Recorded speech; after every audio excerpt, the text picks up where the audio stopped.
Hello student, आज के class में हम लोग एनएससीजेएस के लिए आज की क्लास में मेनली हम लोग पढ़ेंगे एटम्स क्या होते हैं, आयंस क्या होते हैं, आयंस का फॉर्मूला क्या होता है, हम लोग आयनिक कंपाउंड का फॉर्मूला कैसे कैलकुलेट करते हैं, फिर कंपाउंड्स का मोलर मास कैसे कैलकुलेट करते हैं। तो आज की क्लास की यही बेसिक ऑब्जेक्टिव है। तो स्टार्ट करते हैं हम लोग। टॉपिक का नाम है एटम्स, मॉलिक्यूल्स एंड आयंस। तो सबसे पहला क्वेश्चन है कि एटम होता क्या है। क्लास 9 से आप लोग पढ़े भी होगे, है ना। एटम कोई भी सब्सटेंस का, है ना, स्मॉलेस्ट इंडिविजुअल पार्टिकल होता है जिसको फर्दर डिवाइड नहीं करते। ऐसा डाल्टन ने कहा था। वैसे तो आपको तो पता है एटम को भी फर्दर डिवाइड कर सकते हैं इलेक्ट्रॉन, प्रोटॉन, न्यूट्रॉन में, लेकिन डाल्टन ने यही बोला था कि एटम स्मॉलेस्ट इंडिविजुअल मैटर होता है। तो एटम का डिफिनेशन लिख लो आप। Atom is the smallest particle of an element that retains in its chemical properties. Definition लिख लीजिए आप लोग। और ये तो पता ही होगा, एटम का साइज बहुत छोटा होता है ना। उसको हम लोग नेकेड आई से देख नहीं सकते। एटम का साइज काफी छोटा होता है, उसको हम लोग नेकेड आई से ऑब्जर्व नहीं कर सकते हैं। नोट कर लिए? जल्दी से नोट कर लिए, फिर समझाएंगे एटम का स्ट्रक्चर क्या होता है। उसमें दिखाएंगे कि एटम में इलेक्ट्रॉन कहाँ होता है, प्रोटॉन कहाँ होता है, न्यूट्रॉन कहाँ होता है। नहीं, पहले एटम लिखिए, अभी आयन कोई नहीं लिखा डिफिनेशन। पहले एटम समझाएंगे हम अच्छे से, उसके बाद आयंस पे आएंगे। अभी सिर्फ एटम का डिफिनेशन लिखिए, फिर हम एटम का स्ट्रक्चर भी बताएंगे। लिख लिए? ठीक है, चलिए फिर अब हम थोड़ा सा एटम का स्ट्रक्चर आपको बता देते हैं, उसके बाद वापस साइंस में आएंगे। आप लोग नेक्स्ट चैप्टर में ये भी पढ़ोगे कि एटम्स के मॉडल्स क्या क्या होते हैं, थॉमसन मॉडल है, रदरफोर्ड मॉडल, बोर मॉडल। लेकिन अभी के लिए मान लो कि एटम का शेप होता है स्फेरिकल। क्या होता है? स्फेरिकल। और एटम के सेंटर पे होता है न्यूक्लियस। क्या होता है? न्यूक्लियस। और जो इलेक्ट्रॉन है वो न्यूक्लियस के अराउंड सर्कुलर पाथ पे रिवॉल्व करते हैं, जिसको हम बोलते हैं सेल या ऑर्बिट। ध्यान रखिएगा, इलेक्ट्रॉन्स न्यूक्लियस के अराउंड सर्कुलर पाथ में रिवॉल्व करते हैं, जिसको हम क्या बोलते हैं? सर्कुलर पाथ को सेल या ऑर्बिट। और एटम के सेंटर में होता है न्यूक्लियस। क्या होता है? न्यूक्लियस। और न्यूक्लियस में होता है, याद रखिएगा, प्रोटॉन एंड न्यूट्रॉन। क्या होता है? Proton and neutron. ठीक है, तो एटम्स में तीन फंडामेंटल पार्टिकल होते हैं, इलेक्ट्रॉन, प्रोटॉन और न्यूट्रॉन। प्रोटॉन और न्यूट्रॉन कहाँ होता है? न्यूक्लियस में। और जो इलेक्ट्रॉन है वो न्यूक्लियस के अराउंड सर्कुलर पाथ में रिवॉल्व करता है, जिसको क्या बोलते हैं? ऑर्बिट। जल्दी से डायग्राम बना लीजिए, जल्दी से डायग्राम बना लीजिए आप। ठीक है,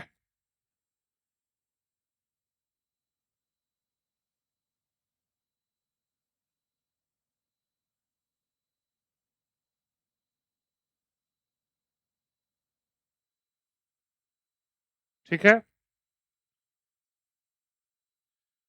तो ध्यान रखिएगा, प्रोटॉन न्यूट्रॉन न्यूक्लियस में होता है और इलेक्ट्रॉन न्यूक्लियस के अराउंड रिवॉल्व करता है। अब एक चीज ध्यान रखिएगा, ये आप, है ना, कि न्यूक्लियस का साइज होता है अप्रोक्सीमेटली 10⁻⁻15 मीटर। ये किसका साइज होता है? न्यूक्लियस का। न्यूक्लियस का साइज क्या होता है? 10⁻⁻15 मीटर। और एटम का साइज होता है 10⁻⁻10 मीटर। ये नोट कर लो डेटा। ये डेटा, ये क्या है? Size of nucleus. ये है size of atom. Size of nucleus approximately होता है 10⁻⁻15 मीटर और साइज ऑफ एटम होता है 10⁻⁻10 मीटर। तो मतलब क्या हुआ? एटम एटम का साइज न्यूक्लियस से साइज से कितने टाइम्स होता है? 10⁻5 टाइम्स। ठीक है, कुछ पूछना है? पूछना है, पूछ सकते हैं। हाँ, न्यूक्लियस का साइज होता, शुरू से नहीं, यहां से नोट कर लो, बाकी रिकॉर्डिंग हो रहा है, आप देख लीजिएगा। तो याद रखिएगा, एटम का साइज होता है 10⁻⁻10 मीटर, न्यूक्लियस का साइज होता है 10⁻⁻15 मीटर। अब एक क्वेश्चन कीजिए, है ना, ये सब आ सकता है, बेसिक सवाल है। एटम का शेप कैसा होता है? सबको पता है कैसा शेप होता है? स्फेरिकल। न्यूक्लियस का शेप भी कैसा होता होगा? स्फेरिकल। तो एक सिंपल सा सवाल पूछ रहे हैं आपसे, जरा सा बताइएगा तो, volume of atom upon volume of nucleus. ये बेसिक मैथ्स का क्वेश्चन है, इन केमिस्ट्री में भी आता है question. Find the ratio of volume of atom to the volume of nucleus. Try करो आप लोग, फिर हम बताएंगे। ध्यान रखिएगा, चाहे एटम हो चाहे न्यूक्लियस हो, दोनों का शेप कैसा होता है? स्फेरिकल। और स्फेयर का वॉल्यूम का फॉर्मूला पता होगा ना आप लोग को? वो नहीं पता? अभी नहीं पढ़े हो? चलो कोई बात नहीं, याद रखिएगा, बहुत दुख की बात है। स्फेयर का वॉल्यूम होता है 4/3 पाई आर क्यूब, है ना? स्फेयर का वॉल्यूम होता है 4/3 पाई आर क्यूब। तो चलो अब तो कर सकते हो, रेशियो लेना है तो 4/3 पाई क्या हो जाएगा? कैंसिल आउट कीजिए, सॉल्व कीजिए, फिर हम बताएंगे। हाथ में नहीं सॉल्व कीजिए, कॉपी में सॉल्व कीजिए। आर है रेडियस, आर क्या है? रेडियस, ये तो समझते होंगे ना, आर रेडियस होगा। तो रेडियस की जगह यही वैल्यू पुट करना है। जो साइज का वैल्यू है ना, उसकी जगह किसका जो साइज है ना, उसी को किससे पुट कर देना है? रेडियस में। कीजिए सॉल्व।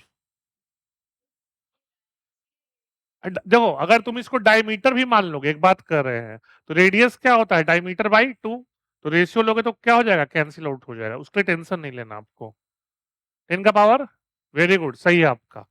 एक बच्चे का सही आंसर है 10 का पावर 15। बाकी लोग भी जल्दी से ट्राई करो, फिर हम सॉल्व करेंगे। देखो, चाहे आप इसको डायमीटर मान लो चाहे रेडियस मान लो, रेडियस होता है डायमीटर अपॉन 2 ना। तो रेशियो लोगे तो 2 और 2 का फैक्टर क्या हो जाएगा? Cancel out.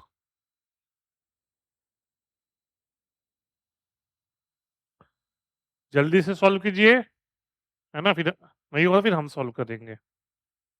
कुछ लोग का आंसर आ गया है।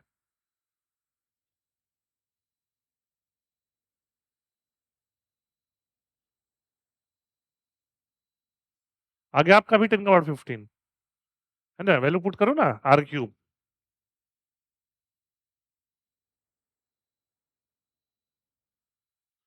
चलिए बोर्ड पे देखिए, कुछ लोग का हो गया है, कुछ लोग को दिक्कत हो रहा है।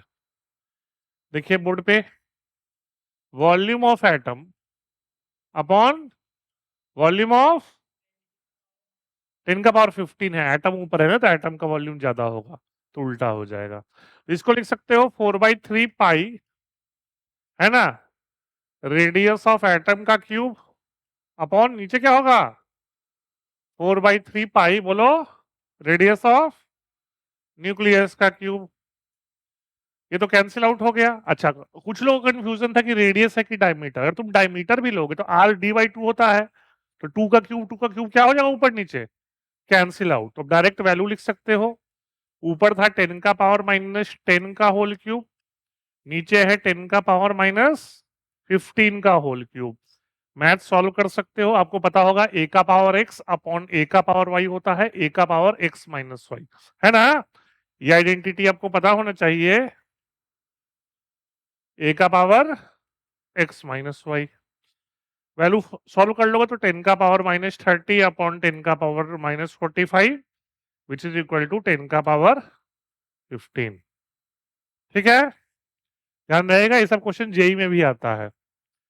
ठीक है, तो बेसिक सवाल है, मुझे आना चाहिए वहाँ, है ना? तो आप बोलोगे सर इतना इजी सवाल है तो जेई में कैसे आ सकता है? मेन है कि बच्चों को एटम का और न्यूक्लियस का जो डेटा है साइज का, वो पता नहीं होता है ना, तो ध्यान रखिएगा।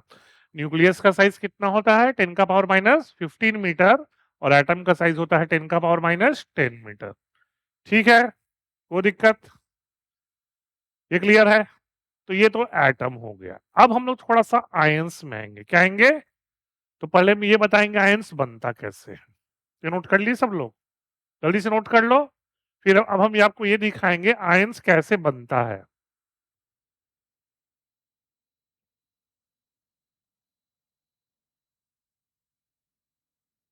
ठीक है,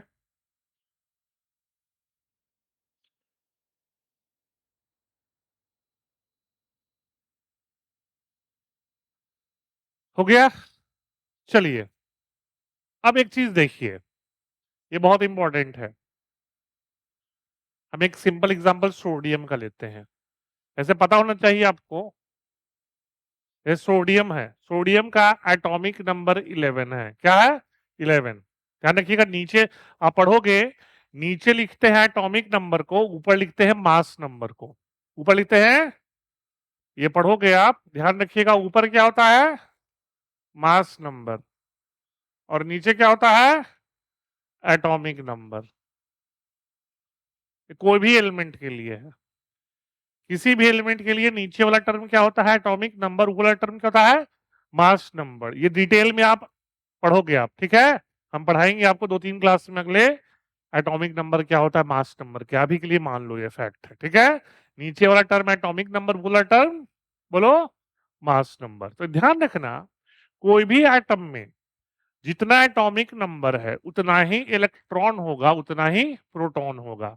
जैसे सोडियम का एटॉमिक नंबर 11 है, तो उसमें 11 इलेक्ट्रॉन है और 11 प्रोटॉन है। ध्यान रखिएगा, इलेक्ट्रॉन का सिंबल होता है ई, प्रोटॉन का सिंबल होता है पी।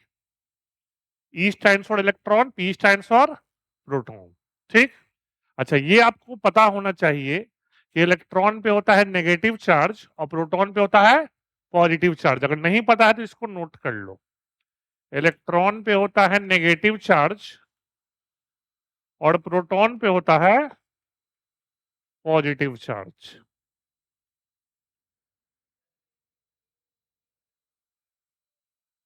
हम एटम का ही बात कर रहे हैं, बहन तो बात ही नहीं कर रहे हैं। अभी सोडियम लिए है ना, सोडियम तो एटम है।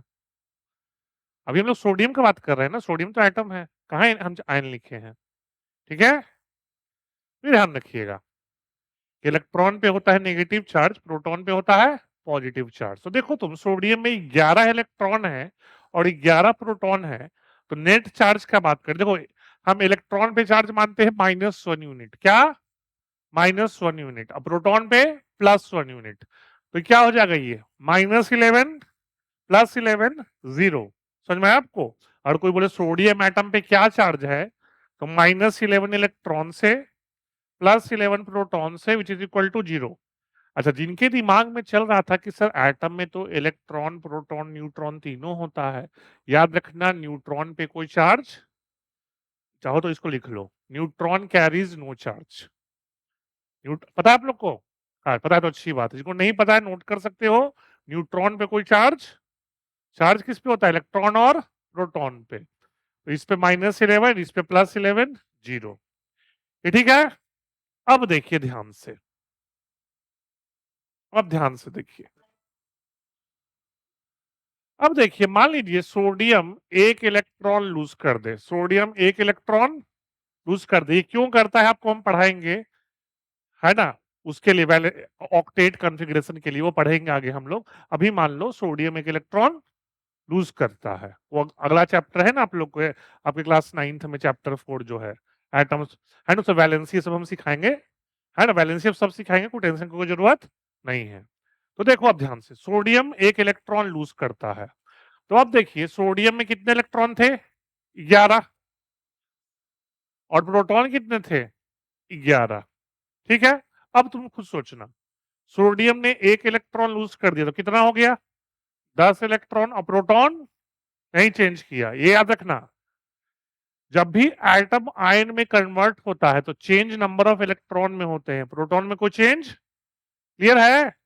ये याद रखना, आप लोग पढ़े भी होंगे, केमिकल रिएक्शन में इलेक्ट्रॉन पार्टिसिपेट करता है, प्रोटॉन या न्यूट्रॉन पार्टिसिपेट नहीं करता, ठीक है। तो अब देखो, खुद सोचिए, मैथ्स है, 10 इलेक्ट्रॉन है, 11 प्रोटॉन है, चार्ज कितना हो गया, -10 +11, क्या हो गया, +1। तो Na पे हम +1 दिखा देंगे, प्लस दिखा देंगे, 1 तो अंडरस्टूड होता है, क्लियर।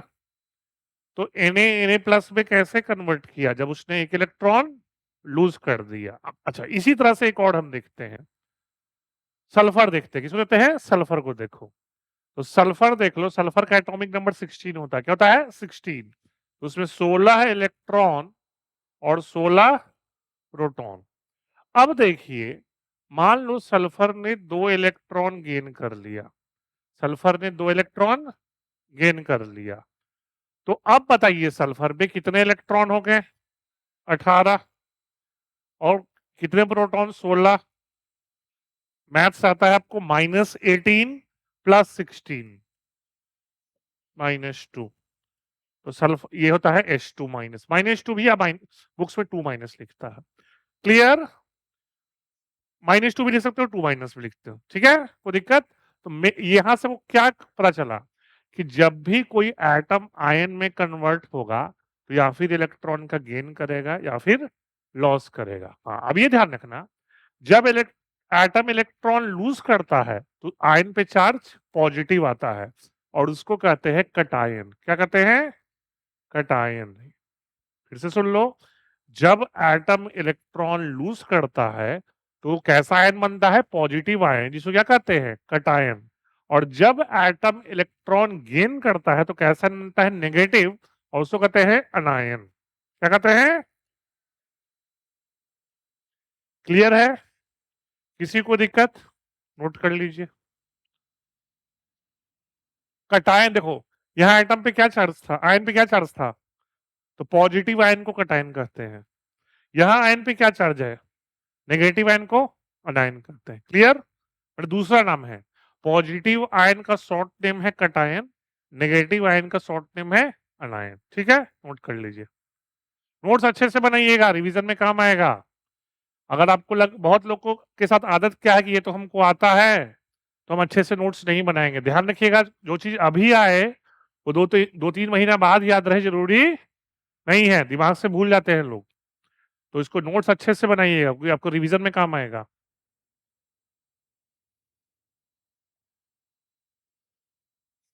ठीक है, समझ में आ रहा है?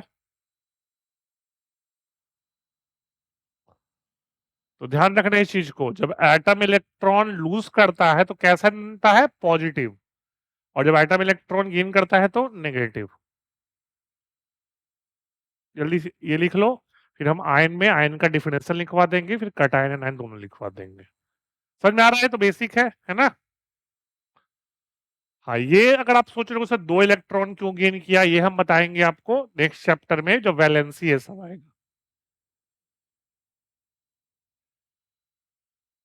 हर एलिमेंट का टेंडेंसी होता है अपने नियरेस्ट नोबल गैस का इलेक्ट्रॉनिक कॉन्फ़िगरेशन एक्वायर करना। क्या गया? हाँ, तो आयन नहीं बनाएगा, जैसे नोबल गैस आयंस नहीं बनाते। हीलियम हो गया, नियोन हो गया, आर्गन हो गया, ये आयंस नहीं बनाते। चलिए, हो गया। हेलो, जल्दी नोट कीजिए। हाँ, आराम से नोट कीजिए, जल्दबाजी नहीं है, लेकिन बैठे हुए मत रहिए।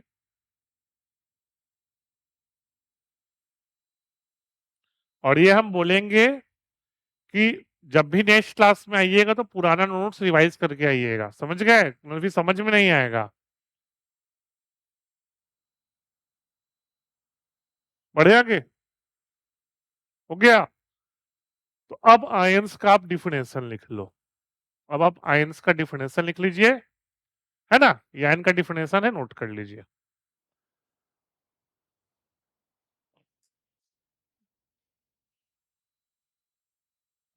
ये पॉइंट भी ऐड कर देना, ions are formed when an atom gains और लूजेस इलेक्ट्रॉन। ठीक है ना? आयन तभी बनता है जब कोई एटम इलेक्ट्रॉन का गेन या लॉस करता है। सामने साइड जा रहे हैं, कुछ लोग को दिक्कत हो रहा है नोट करने में। ठीक है,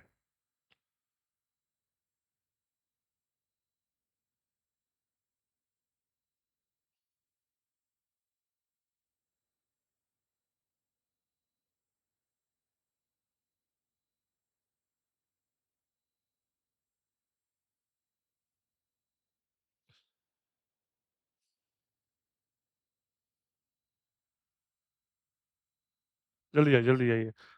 इन पानी बॉटल लेके आए कीजिएगा, ठीक है?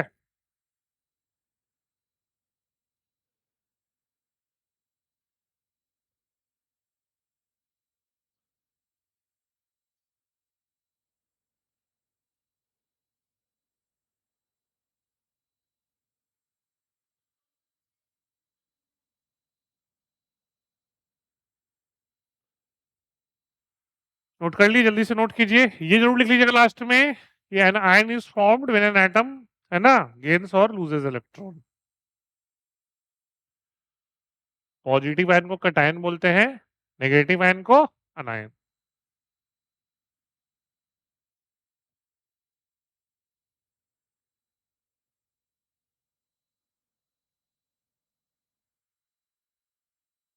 ये जरूर लिखना। अच्छा, लिखा भी हुआ है। पॉजिटिव आयन को कटायन, नेगेटिव आयन को अनायन।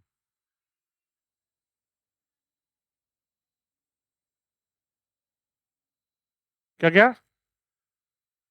An ion is formed when an atom gains or loses electron.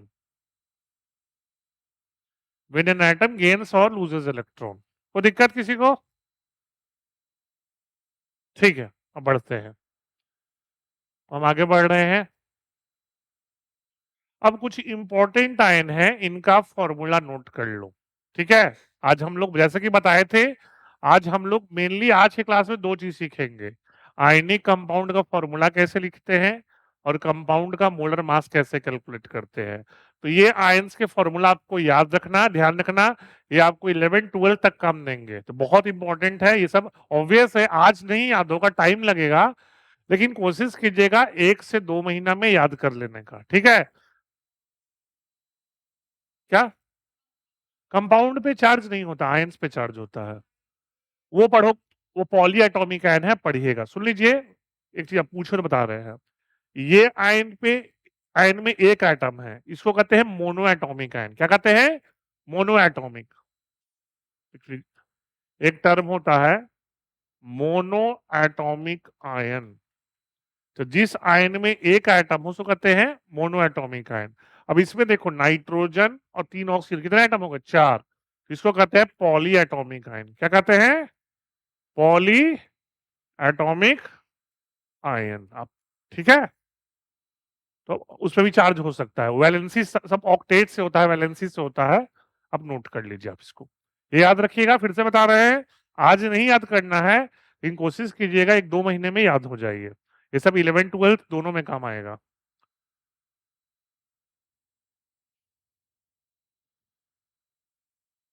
Note करते जाइए, कोई दिक्कत होगा तो पूछिएगा। कहीं कोई दिक्कत होगा तो पूछिएगा। पॉली एटॉमिक आयन होता है आयन जिसमें एक से ज्यादा एटम हो, और मोनो एटॉमिक आयन जिसमें एक एटम हो। जो मोनो एटॉमिक आयन है उसका तो हम बता भी देंगे, जैसे कि मैग्नीशियम पे +2 क्यों आया, +3 क्यों नहीं आया, वो तो हम बता देंगे आगे आपको 2 3 क्लास में आगे। लेकिन पॉली एटॉमिक आपको याद रखना पड़ेगा। पॉली एटॉमिक आयन का तो आपको फॉर्मूला याद रखना पड़ेगा। फिर से बोल रहे हैं, बहुत इंपॉर्टेंट है ये। 11 12 दोनों में बहुत काम आने वाला है, तो इसको अच्छे से देखिएगा।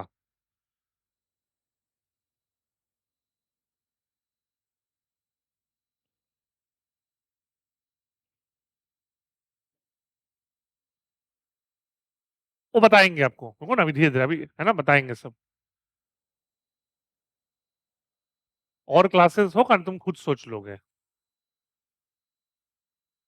एसिड बेस चैप्टर भी आप लोग नहीं ना पढ़े हैं? एसिड बेस, हाँ, 7 थोड़ा सा पढ़े हो। नाइट्रिक एसिड का फॉर्मूला पता है? क्या होता है? नहीं पता? HNO3। चलो एक बता दे रहे हैं हम। नाइट्रिक एसिड का फॉर्मूला होता है HNO3। ठीक है? और ये आप पढ़ोगे, हम ही पढ़ाएंगे, कि एसिड H+ लूज करते हैं, एसिड वाटर में H+ लूज करते हैं। तो जब HNO3 क्या लूज कर दे? H+। तो इससे पॉजिटिव चला गया तो चार्ज क्या होगा? नेगेटिव। तो क्या बच गया? NO3-। तो इसको नाइट्रेट आयन कहते हैं। क्या कहते हैं? Nitrate ion. है ना, एसिड से भी कर सकते हो। वो नाइट्रेट NO3 है, नाइट्राइट है, अलग है, 8 आइट। ठीक है? बाकी मेनली पॉली एटॉमिक याद ही रखना पड़ेगा, और याद ही रखो, ज्यादा बेटर है। एग्जाम में टाइम कम होता है, अगर वहां तुम, है ना, कैलकुलेट करना शुरू कर दो, है ना, तो आपका स्पीड घट जाएगा।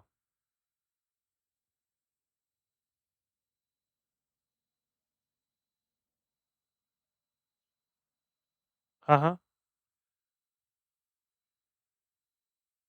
ये अनायन है, ये कटायन है। अभी फर्स्ट क्लास है आप लोग, मतलब एक तरह से अब बहुत पढ़ोगे, टेंशन मत लो, ठीक है ना? बहुत कुछ आंसर मिलेगा आप लोग को, इतना ओवर थिंक करने की जरूरत नहीं है, राइट टाइम पे सबका आंसर मिल जाएगा।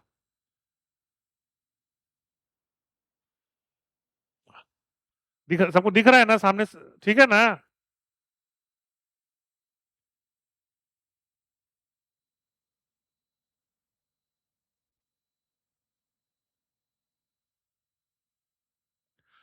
मोनो एटॉमिक आयन किसको होता है? आयन जिसमें एक एटम हो, और पॉली एटॉमिक आयन जिसमें एक से ज्यादा एटम हो। हाँ, रख दो।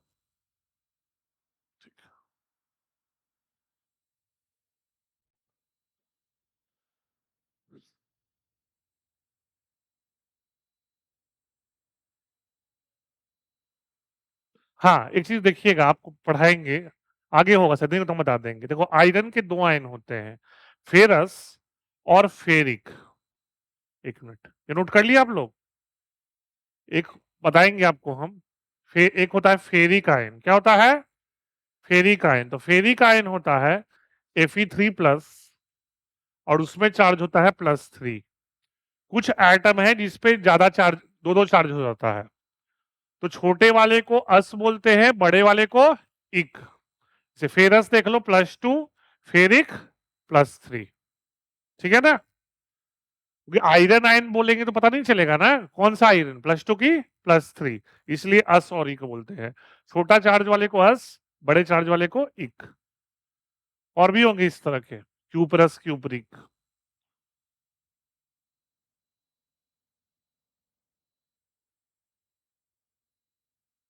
अच्छे से नोट करना।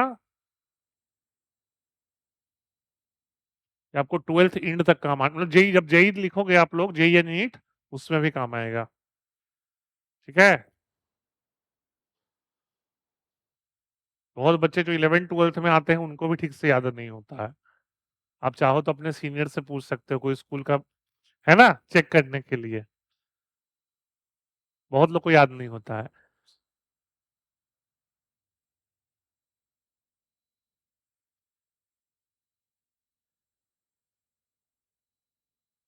हो गया? लिखिए लिखिए लिखिए, टाइम देंगे, टाइम देंगे। आराम से लिखो, कोई दिक्कत नहीं है। आराम से लिखिए, कोई दिक्कत नहीं है।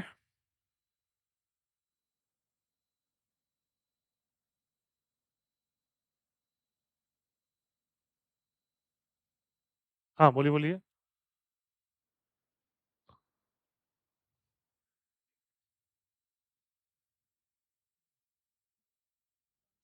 नहीं, कुछ नहीं।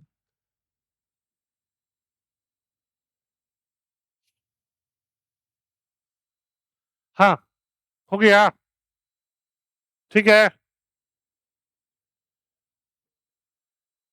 हाँ, देखो, देखो आयरन पे 2+ भी है, आयरन पे 3+ भी है, तो ये देखो, सोडियम आयन को हम Na+ बोल सकते हैं, लेकिन हम Fe2+ को आयरन आयन बोलेंगे, तो भाई आयरन आयन कौन सा? Fe2+ कि Fe3+? इसीलिए एक और टर्म ऐड कर दिया गया, अस। अस होता है छोटा वाला, इक होता है बड़ा वाला। +2 छोटा है, +3 बड़ा है। ठीक है?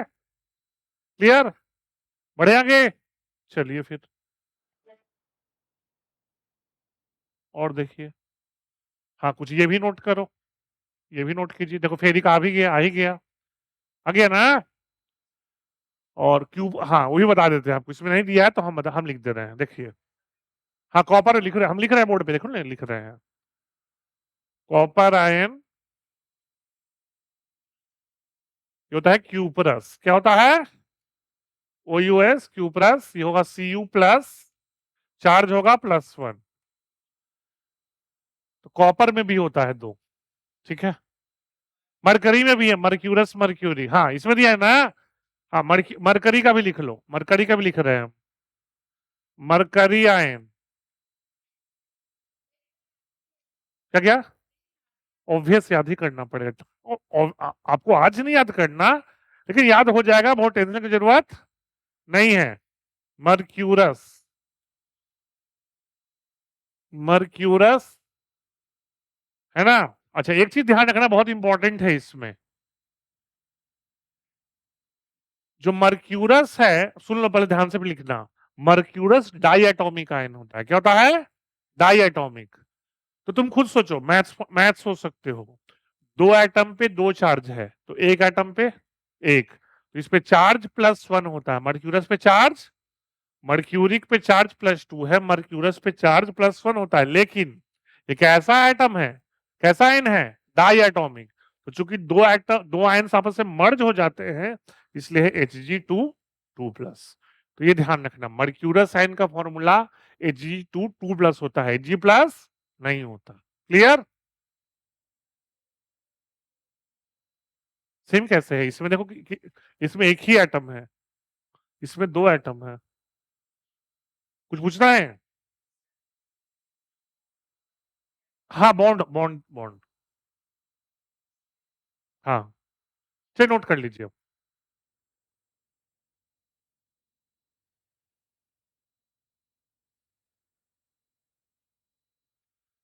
सामने नहीं ना आ रहा, किसी के दिखाई दे रहा है सबको कि उधर हो जाए? ठीक।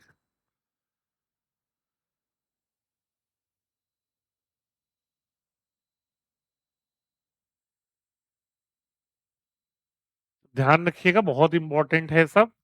इनका और इनका डायरेक्ट एप्लीकेशन होता है, हम बता रहे हैं इन सबको। आप ये सोचिए कि आप इसको 11th 12th के जेईएस में बहुत यूज आता है सब।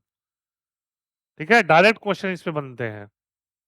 लेकिन तो बहुत इंपॉर्टेंट है सब, तो ध्यान से देखिएगा। और घबराने की जरूरत नहीं है, कोई आपको आज नहीं याद रखना है। 1-2 महीने में हर रोज अगर 4-4 आयन भी याद करोगे ना तो याद हो जाएगा। हाँ बोलिए। हाँ हाँ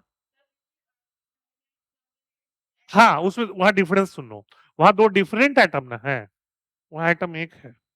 समझ? हाँ बोलिए बोलिए। सोडियम, ठीक है छोड़ दो, फिर रिपीट है छोड़ दो। सोडियम पोटेशियम रिपीट है, जिंक आयन लिख दो Zn2+। जिंक आयन नहीं ना था अब तक? जिंक लिख लिए हैं, तो एक और लिख दो, स्टैनस लिख दो। नहीं है तो हम लिख रहे हैं स्टैनस आयन। स्टैनस कहते हैं टिन को, किसको कहते हैं? टिन को। तो Sn2+, तो चार्ज क्या हो जाएगा? +2। क्या हो जाएगा? +2। तो स्टैनस के बाद क्या हो गया, गेस करो? स्टैनिक। क्या हो गया?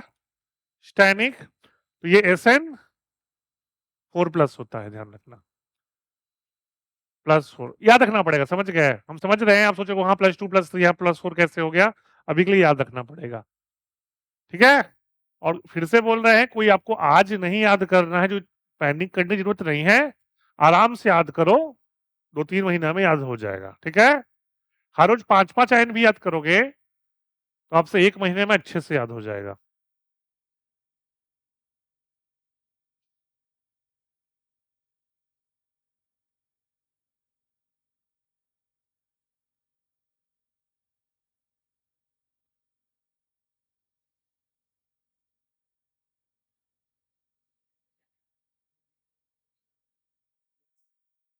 ट्रांजिशन मेटल्स होते हैं, पढ़ोगे।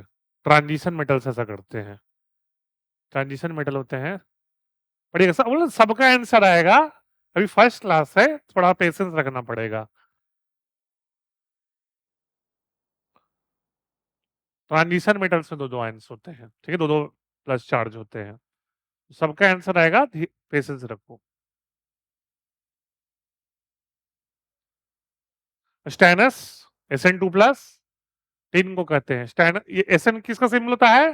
टिन का।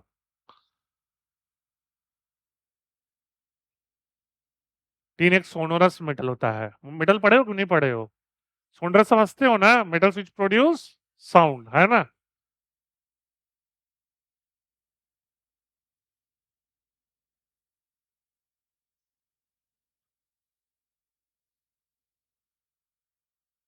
क्या अच्छा।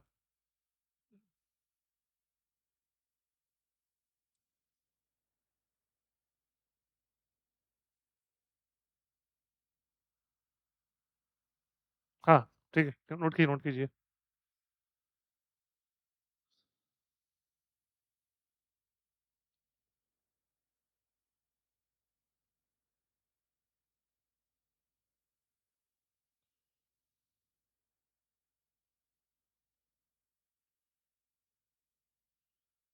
दिख रहा है ना?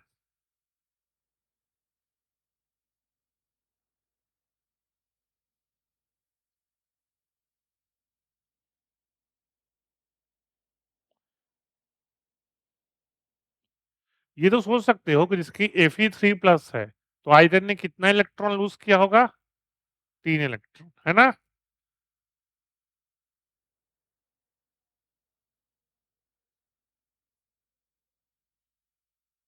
दो देखो Hg2 2+ है, 2 एटम पे 2 चार्ज है, तो एक पे लेते हैं, एवरेज लेते हैं, ठीक है।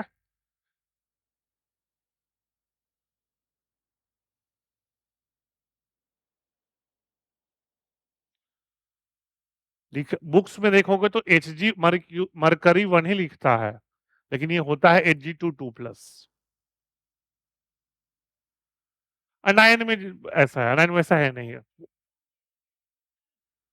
एवरेज नहीं ले सकते ना, एक अलग है, दोनों अलग अलग है ना, ऐसे नहीं ले सकते। उसमें दोनों कंबाइन कर गया इसलिए एवरेज ले रहे हैं, ठीक है। नहीं देखो सुनो फिर से, एक फास्फोरस है, एक ऑक्सीजन है, दोनों एटम अलग अलग ना है, वहां पे एवरेज नहीं ले सकते। इसमें दोनों एटम क्या है, तब एवरेज ले सकते हैं, समझ गए तुम खुद ना। अगर अगर डायटोमिक एन हो गया ना तो।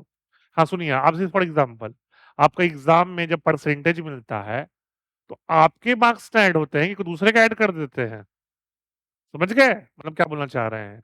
यहाँ दोनों मरकरी एटम ही है, इसलिए हम एवरेज कर लिए। यहाँ एक कार्बन है, एक ऑक्सीजन है, यहाँ एवरेज आउट नहीं कर सकते। अब समझ में आ गया। उठ कर रखिए, हो गया। ठीक, ठीक है, रुक रहे हैं, 1 मिनट रुक रहे हैं और नोट कर लो। ऐसा बहुत कम केस है, घबराओ मत, ये रेयर केस है, ऐसा और होता नहीं है। मर्क्यूरस जैसे Hg2 2+ ऐसा बहुत रेयर होता है।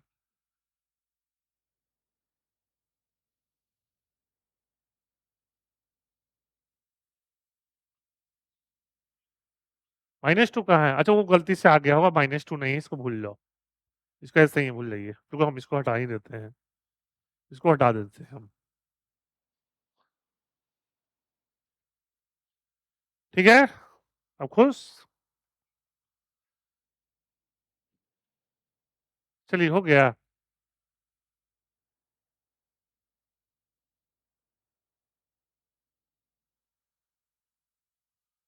फिर से बोल रहे हैं, जिस आयन में एक एटम वो मोनोएटॉमिक आयन, जिस आयन में जैसे इधर देख लो 4 5 एटम है तो पॉलीएटॉमिक आयन, क्या पॉलीएटॉमिक आयन, तो भी पॉलीएटॉमिक होगा, तो भी जैसे ये डायएटॉमिक आयन हो गया, क्या हो गया डायएटॉमिक आयन।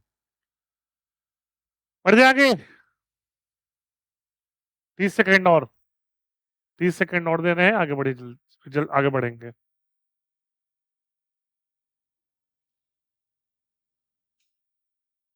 हो गया, चलिए ये हो गया। तो अब हम लोग लिखेंगे आयनिक कंपाउंड का फॉर्मूला। देखो आयनिक कंपाउंड उसको कहते हैं जिसमें आयंस होते हैं। आयनिक कंपाउंड पहले नाम टर्म सुने हो कि नहीं सुने हो, अगर नहीं सुने तो बोले जाते हैं। आयनिक कंपाउंड में दो तरह के आयंस होते हैं, एक पॉजिटिव चार्ज आयन, एक नेगेटिव चार्ज आयन। एक को कहेंगे कटायन, एक को कहेंगे अनायन। -Cl Na+Cl- बिल्कुल सही सोच रहे हो। रेडिंग डाल दो।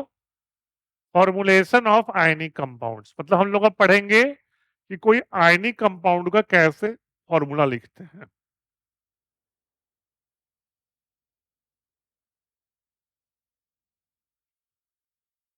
फॉर्मुलेशन का मतलब है कि कैसे हम लोग देखेंगे आयनिक कंपाउंड का फॉर्मूला लिखा जाता है।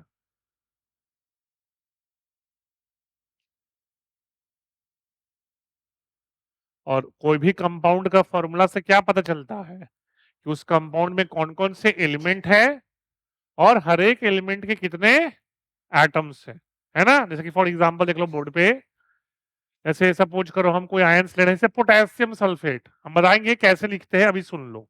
K2SO4, ये क्या है, पोटेशियम सल्फेट, सुन लीजिए ध्यान से।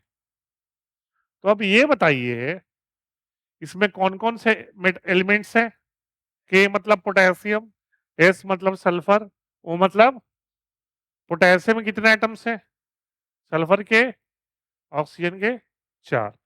तो कोई भी कंपाउंड के फॉर्मूला में हमको दो इंफॉर्मेशन मिलता है, पहला उस कंपाउंड में कौन कौन से एलिमेंट है, दूसरा उस एलिमेंट्स के कितने एटम्स।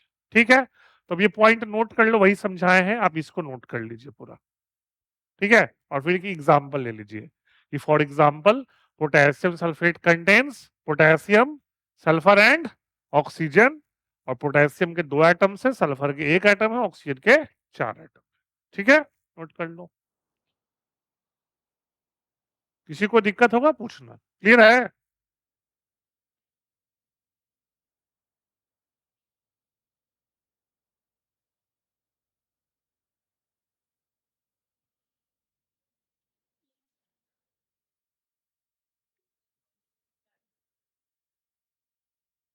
सिर्फ 2 आयन है इसमें, पूछ रहे तो बता रहे हैं। एक है पोटेशियम आयन, एक है सल्फेट आयन।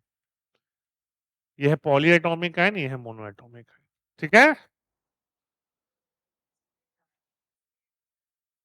एसिटेट आयन है, एटम नहीं है।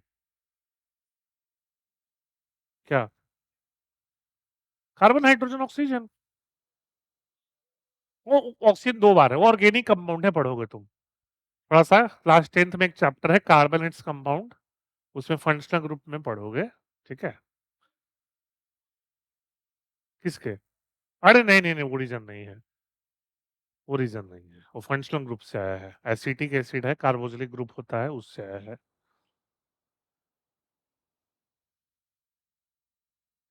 आइसोटोप का यहाँ कोई लेना देना नहीं है, वो फंक्शनल ग्रुप से आया है।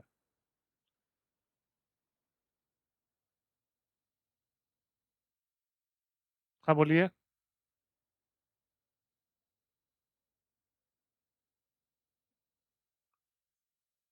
HCO, HCO3 होगा, बाइकार्बोनेट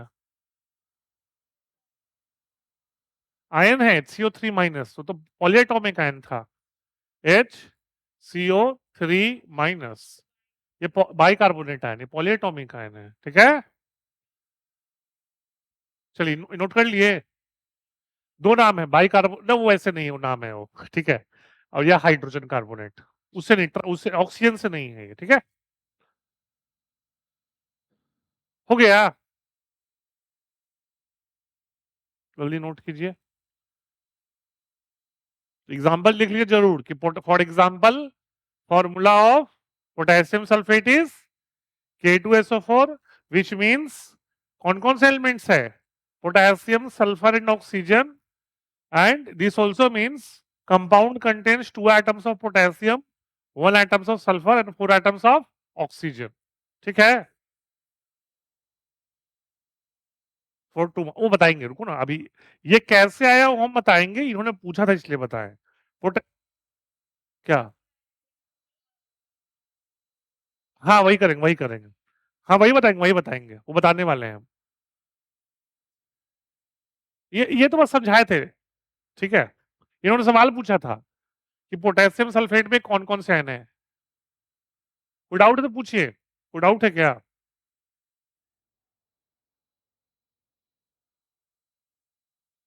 कौन सा कौन? ये आयन है। देखो कंपाउंड न्यूट्रल होता है, ये याद रखना।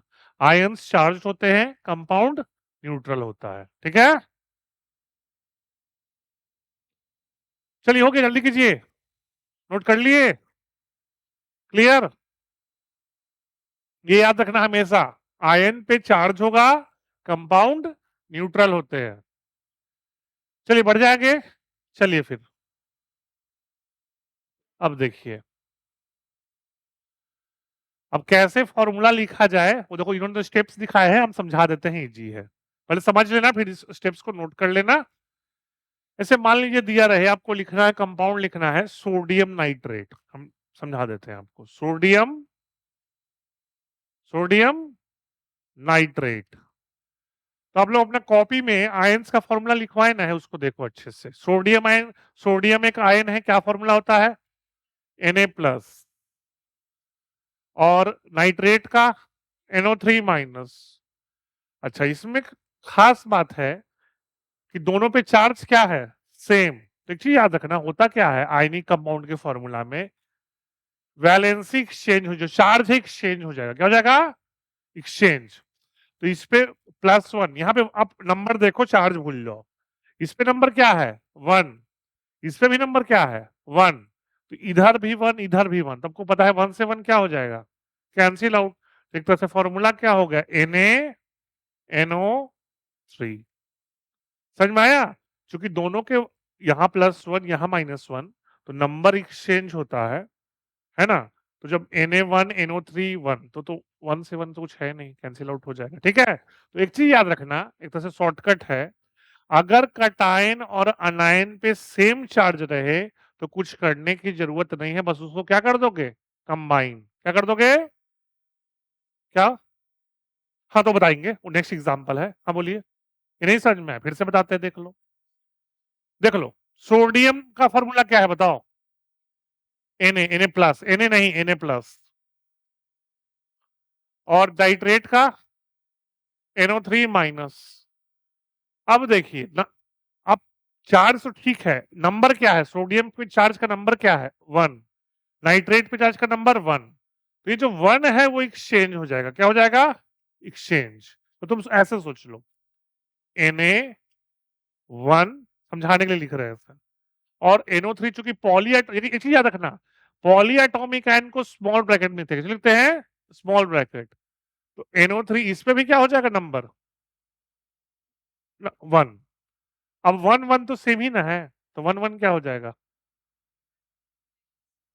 नहीं अब चार से कोई मतलब नहीं है, ये प्लस ये माइनस वो कैंसिल आउट हो गया। ठीक है, अब हम ब्रेक करेंगे तो वापस आयन आएगा, कंपाउंड में गया तो चार्ज भूल जाते हैं हम। नहीं, आयन देगा, आयनिक कंपाउंड के फॉर्मूला के लिए आयन चाहिए, एटम से नहीं होगा।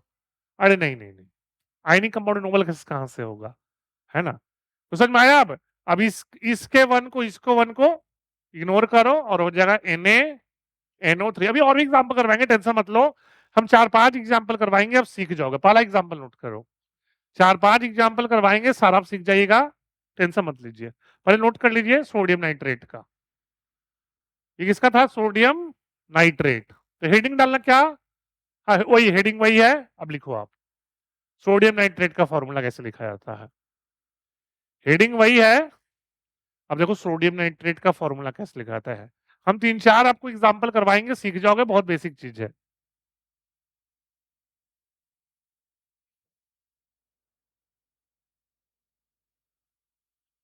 ये चीज याद रखना, जब कंपाउंड का फॉर्मूला लिखोगे तो उसमें कोई चार्ज आना नहीं चाहिए।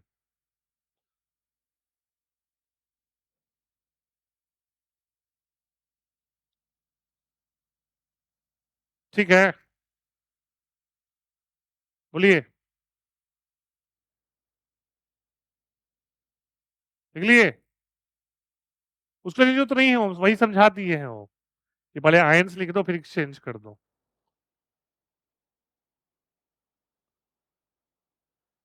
ठीक है, बोलिए, हो गया, जल्दी करो जल्दी करो,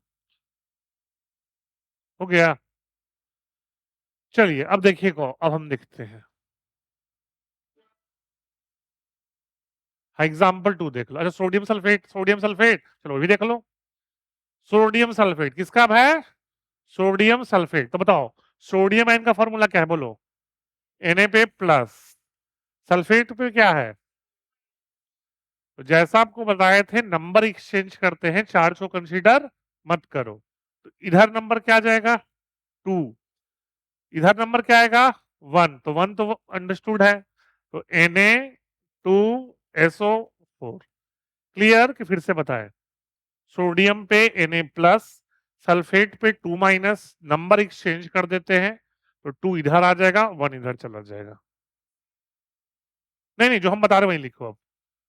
अब जो हम बता रहे हैं वही लिखो, वो लिखने की तो नहीं, वो सब जो हम बताएं वही समझा रहे हैं।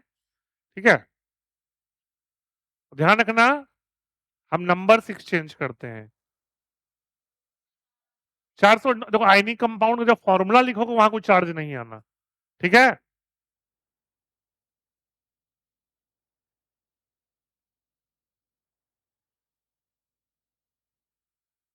हाँ कंपाउंड, कोई भी कंपाउंड में चार्ज नहीं आता, जब कंपाउंड को आयनिक कंपाउंड को आयंस में ब्रेक करोगे तब चार्ज आएगा। हाँ कैंसिल आउट हो जाएंगे। चलो ऐसे तुम सोच लो, बिल्कुल समझा देते हैं। कितना सोडियम है, 2, एक से सोडियम में क्या चार्ज था +1, तो क्या हो गया +1 × 2। सल्फेट पे चार्ज कितना है -2, और एक ही सल्फेट है, तो -2, तो +2 -2 क्या हो गया? 0। समझ में आ गया? वो एक तरह से एक्सचेंज का पर्पस यही है कि कंपाउंड पे टोटल चार्ज क्या आ जाए? 0। आपको समझ में आ रहा है हम क्यों एक्सचेंज कर रहे हैं? क्योंकि जो कंपाउंड है उसको क्या बनाना है? न्यूट्रल। न्यूट्रल समझते हो ना? न्यूट्रल का मतलब कोई चार्ज ना हो। तो एक्सचेंज इसीलिए करते हैं ताकि टोटल चार्ज क्या हो जाए? 0। हो गया सब लोग? और देखिए, चलिए अब ये हम दिखा देते हैं आपको ध्यान से। हम भी बताएंगे फिर आप भी नोट करना। पहले समझ लो फिर नोट करना एक साथ। कौन कौन सा आयन है? Ag2+ Cl-। हाँ, तो Ag2+ Cl- क्या होगा बताओ? तो HgCl2, Pb2+ SO4 2- देख लो। हाँ, यहां ध्यान रखना। हाँ, ये सुनो शॉर्टकट है। जितना देखो, इस पे भी चार्ज +2, इस पे भी चार्ज +2, -2 सॉरी। तो एक चीज ध्यान रखिएगा, अगर सेम चार्ज हो तो कुछ करने की जरूरत नहीं है, डायरेक्टली क्या कर दो? कंबाइन। ये आप याद रखना। अच्छा, फॉस्फेट हम लेड, लेड तो लेड सल्फेट भी कर लो, क्या दिक्कत है? हम एक कर दिए लेड सल्फेट। हम लेड सल्फेट कर दिए, कोई दिक्कत नहीं। ठीक है, हम एक लेड सल्फेट का भी कर दिया। Barium, barium. ये क्लियर है आपको? तो एक चीज याद रखना आप लोग हमेशा, अगर कटायन अनायन पे सेम चार्ज हो तो सिंपली डायरेक्टली क्या कर देते हैं? कंबाइन। हाँ, अब बी देखो। हाँ, Pb2+, ध्यान से देखना, Pb2+ PO4 3-। तो क्या होगा, समझ में आ रहा है आपको? हाँ, ये एक चीज ध्यान रखना, ध्यान से देखना। Pb3PO4 whole twice, Pb3PO4 whole twice. एक चीज याद रखना, दो, अगर पॉलीएट, सुनो ध्यान सब लोग, अगर पॉलीएटॉमिक आयन हो, क्या हो, और एक से ज्यादा बार आए तो उसको ब्रैकेट में डाल देते हैं। किसके लिए सिर्फ है? पॉलीएटॉमिक। देखो यहां पे हम नहीं डाले हैं क्योंकि ये मोनोएटॉमिक आयन है, लेकिन अगर पॉलीएटॉमिक आयन एक से ज्यादा बार हो तो क्या कर देते हैं? होल करते हैं। क्या करते हैं? होल। ठीक है, अच्छा बोलोगे सर कि इसमें क्यों नहीं किए PbSO4 में? डायरेक्ट हो, ठीक है। तो ये याद रखना इस चीज को कि अगर क्या हुआ। हाँ, लास्ट वाला देख लो, वही है, वो सेम चीज है, Ba2+SO4 2- क्या हो जाएगा? BaSO4। सब लोग को हो गया क्लियर? किसी को दिक्कत? चारों नोट कर लीजिए। हम एक एक्स्ट्रा करवा दिए है लेड सल्फेट, 3 इसका है, एक हम एक्स्ट्रा करवा दिए। चल नोट कर लीजिए। एक्चुअली इसका कटाइल ले लिए, इसका अनाइन ले लिए, कोई दिक्कत नहीं है। नोट कर लीजिए। समझ में आ गया कैसे करना है? और एक चीज याद रखिएगा कि अगर पॉलीएटॉमिक आयन एक से ज्यादा बार है तो क्या डालते हैं? होल, ब्रैकेट में। इसको होल बोलते हैं, होल 2, होल 3, होल 4। मर्क्यूरिक। अगर नाम पूछ रहे हो तो Hg2+ क्या लिखे थे? मर्क्यूरिक। तो मर्क्यूरिक फ्लोराइड।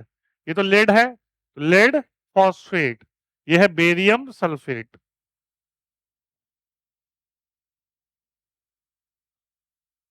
इजी है, समझ गए? तो आयंस का फॉर्मूला पता हो तो आयनिक कंपाउंड का फॉर्मूला तुरंत कर सकते हो गया? समझ में आ रहा है?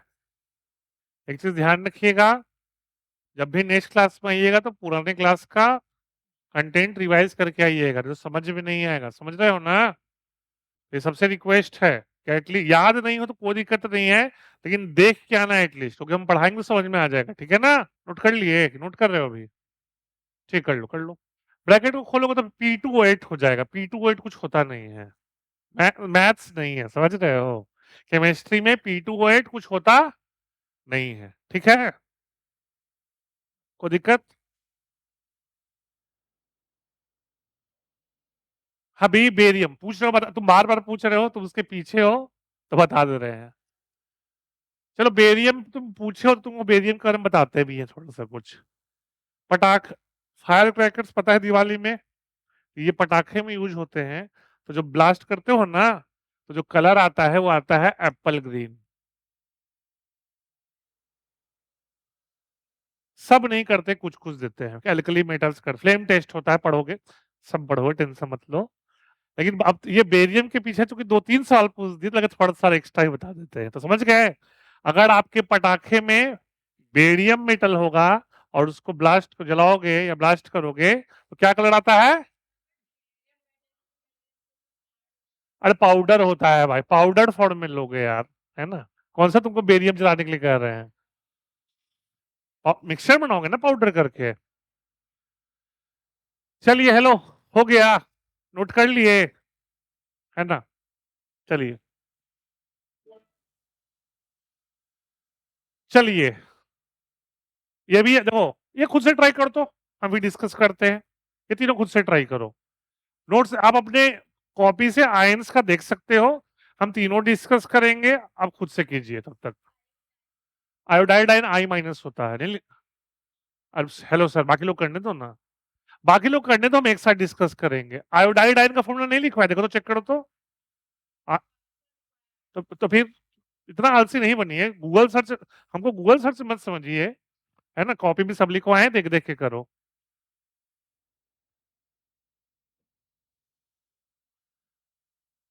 हाँ, कल तो अच्छी बात है, तो इजी है। हेलो, क्वेश्चन करो।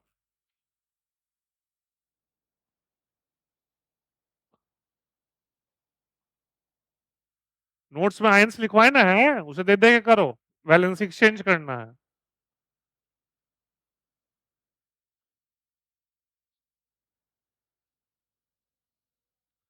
लास्ट क्या है? एल्यूमिनियम क्लोराइड, करो ना, हम बताएंगे। नहीं नहीं, बोल नहीं, बाकी लोग कर रहे हैं। हो गया तो बैठिए आराम से। हो गया, अच्छी बात है, और रेस्ट लीजिए। बाकी लोग करने दो।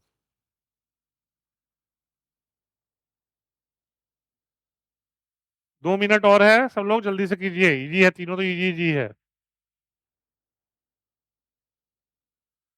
हाँ, क्वेश्चंस भी हम लोग क्वेश्चन भी नोट ही कर लेना, ताकि बड़े रिवीजन में काम आएगा, ठीक है ना। क्वेश्चन नोट कर लेना, जैसे कि बताया, रिवीजन में काम आएगा। केमिस्ट्री काफी इजी सब्जेक्ट है, ध्यान रखिएगा इस चीज को, लेकिन थोड़ा सा क्या करना पड़ेगा, मेहनत करना पड़ेगा घर जाके, नहीं तो फिर बहुत दिक्कत भी होता है। हो गया, तीनों हो गया। हाँ, कीजिए कीजिए, टाइम देंगे, घबराइए मत, कोई रेस नहीं है।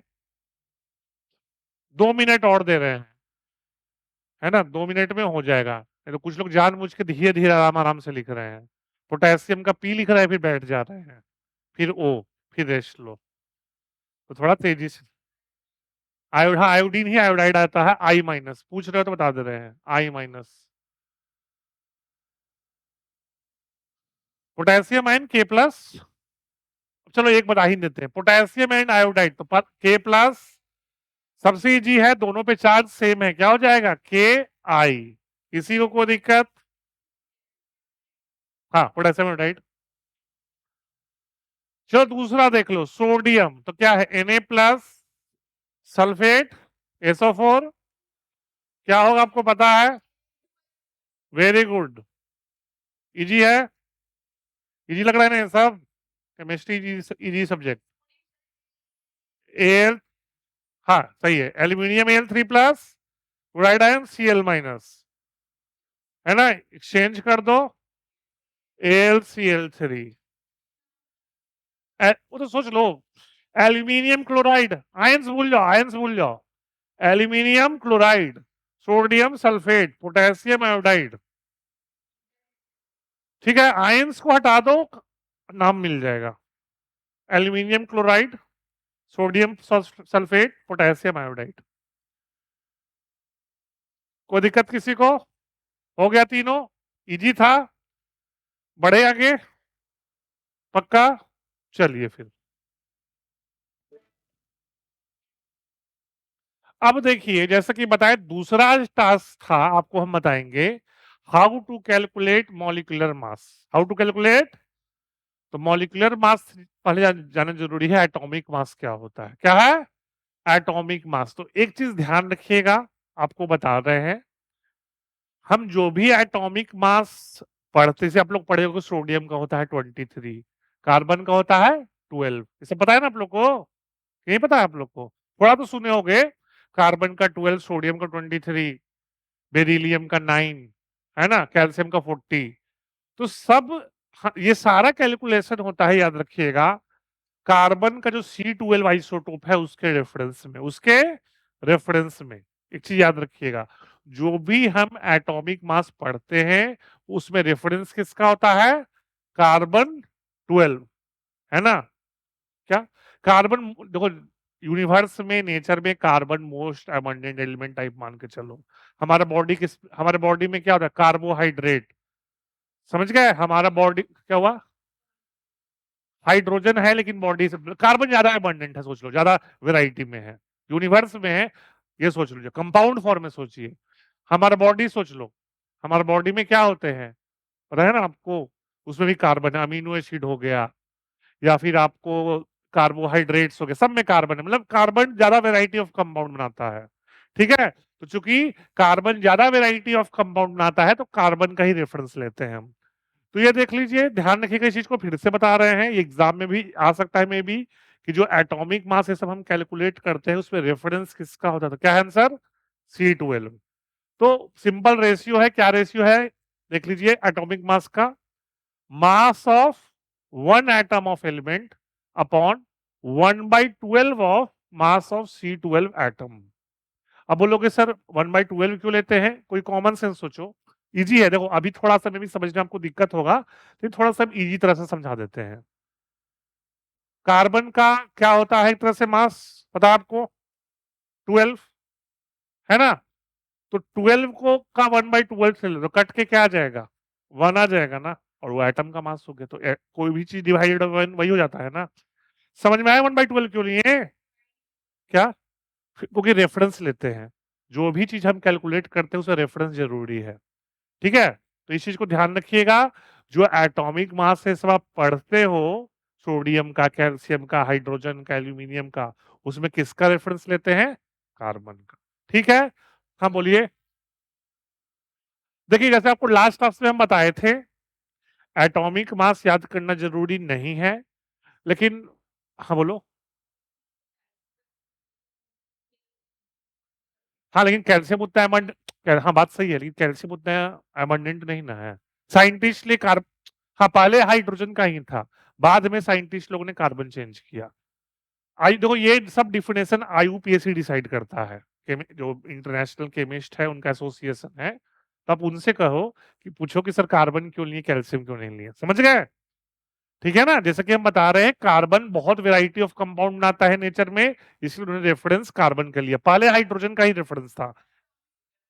पहले नहीं नहीं, हाइड्रोजन हाइड्रोजन था। हाँ, वही रेशियो लेते हैं, वही रेशियो लेते हैं। हाँ, वो ठीक है। वो जो तुम बोल रहे हो ना एटॉमिक मास, वो मास ऑफ एन एटम होता है, लेकिन वो बेसिक डिफिनेशन है, ये मोर एक्यूरेट है। क्या क्या? क्योंकि इसका एग्जैक्ट वैल्यू 1 यूनिट आ जाएगा। तुम पढ़ते हो ना कि सोडियम का एटॉमिक मास 23 यूनिट्स होता है, तो इसका एग्जैक्ट वैल्यू 1 यूनिट आता है। समझ गए? इसका एग्जैक्ट वैल्यू 1 यूनिट आता है। तो उस एटम का मास अपॉन 1 यूनिट रेशियो है। मतलब तुम ये सोच लो कि जो रिलेट एटम जो बोलते हो कि सोडियम का मास 23 है, वो एक तरह से रेशियो है। क्या है? रेशियो। क्लियर? हाँ बोलिए, क्या पूछ रहे थे? कुछ पूछ रहे थे? हाँ, तो ध्यान, इस चीज को बस ध्यान रखिएगा। आपको फिर से बता, नया इन्फॉर्मेशन है, थोड़ा सा वही अजीब लग रहा होगा कि यार आज तक तो ऐसा पढ़े नहीं थे, इसीलिए आप लोगों को कंफ्यूजन है। मैग्नीशियम को 24, कार्बन का 12, ये जितना भी एटॉमिक मास कैलकुलेट किया गया है उसमें रेफरेंस क्या लिया गया है? कार्बन 12 का। अब बोलोगे सर उससे फर्क क्यों नहीं पड़ा? क्योंकि हम क्या ले लिए? 1/12। तो 12/12 कैंसिल आउट करके क्या आ जाएगा? 1।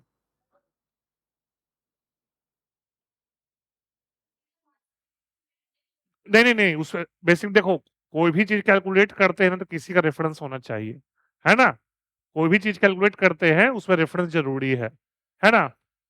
क्या रेफरेंस कैसे नहीं है? कट के ना कैंसिल आउट हो रहे, देखो इसलिए रेफरेंस नहीं आ रहा है, सुन लो, क्योंकि कैंसिल आउट होकर एग्जैक्टली 1 हो जा रहा है। कोई कार्बन, क्योंकि किसी रेस्पेक्ट में देख लो, आप लोग रिएक्टिविटी सीरीज पढ़े थे, चलो एक सिंपल एग्जांपल लेते हैं। रिएक्टिविटी सीरीज पढ़े थे, उसमें भी याद होगा हाइड्रोजन था हाइड्रोजन।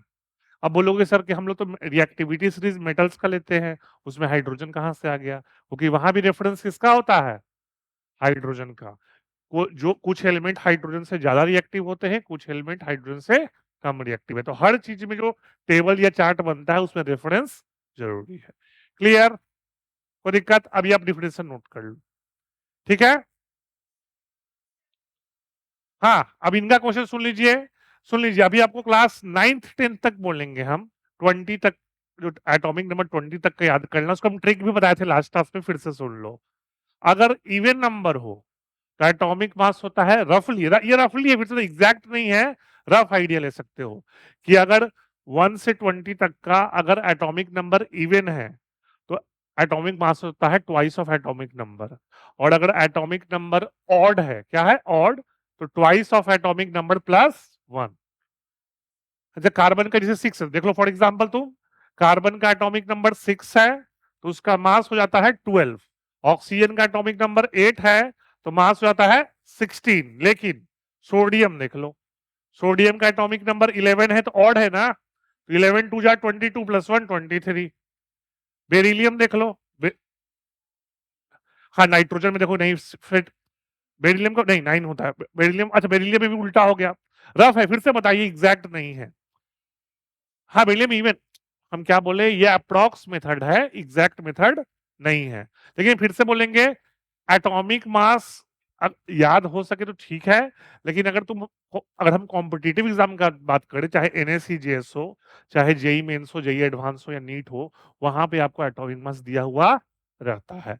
अब यहाँ आप देखो, स्कूल एग्जाम में आपके टीचर पे डिपेंड करता है, देते हैं कि नहीं देते हैं। तो इस क्वेश्चन का आंसर आप अपने टीचर से पूछ लेना कि सर क्या जो स्कूल में आप लोग एटॉमिक मास दोगे? ठीक है? हाँ हाँ, रिलेटिव एटॉमिक मास, जैसे रिलेटिव है ना, रेशियो हो गया, ठीक है? नहीं नहीं, लिख लो, पहला डिफरेंस शॉर्ट में लिखो। हाँ, बाद में शॉर्ट फॉर्म यूज कर, बाद में डायरेक्ट वैल्यू यूज करना, ये तो डिफिनेशन के लिए है, बाद में एग्जैक्ट वैल्यू यूज करोगे। हाँ हाँ, कार्बन 12 है, C12 मतलब कार्बन 12, वो जो बोर्ड में लिखे हैं ये वाला आइसोटोप, ठीक है? तो ये याद रखना, एटॉमिक मास जो कैलकुलेट किए हैं हम लोग पूरा, वो कार्बन 12 के रेफरेंस में कैलकुलेट किए। एक का तो मानना ही पड़ेगा, फिर से तो बोल रहे, किसी को तो मानना देना ही पड़ेगा। हाँ बोलो, किसी को तो रेफरेंस लेना ही पड़ेगा ना भाई। जैसे आप लोग मैथ्स में पढ़े हो, आप लोग plus x minus x coordinate में थोड़ा, कि नहीं पढ़े हो? कोऑर्डिनेट नहीं पढ़े हो? है तो ऑरिजिन होता है, तो ऑरिजिन का रेफरेंस होता है ना कि right side positive, left side. जैसे मैथ्स, हाँ उससे बड़ा एग्जांपल है मैथ्स में, जीरो, जीरो से बड़ा पॉजिटिव, जीरो से छोटा, तो जीरो किसकी तरह एक्ट कर रहा है? हाँ, हाइड्रोजन नहीं, रेफरेंस हो गया, किसके हो गया? रेफरेंस हो गया। हाँ बोलिए।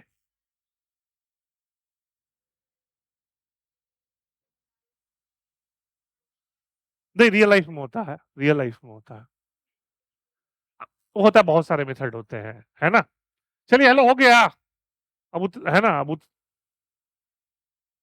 जल्दी से नोट कीजिए डिफिनेशन, जल्दी से नोट कीजिए। तो ये ध्यान रखिएगा, जो भी एटॉमिक मास हम कैलकुलेट किए हैं किसके रेफरेंस में किए गए हैं? कार्बन 12। ये इंपॉर्टेंट इंफॉर्मेशन आपके लिए नया है, ध्यान रखिएगा। बढ़ जाते हैं आगे, जल्दी करो जल्दी करो, हमको मॉलिक्यूलर मास भी कैलकुलेट करवाना है।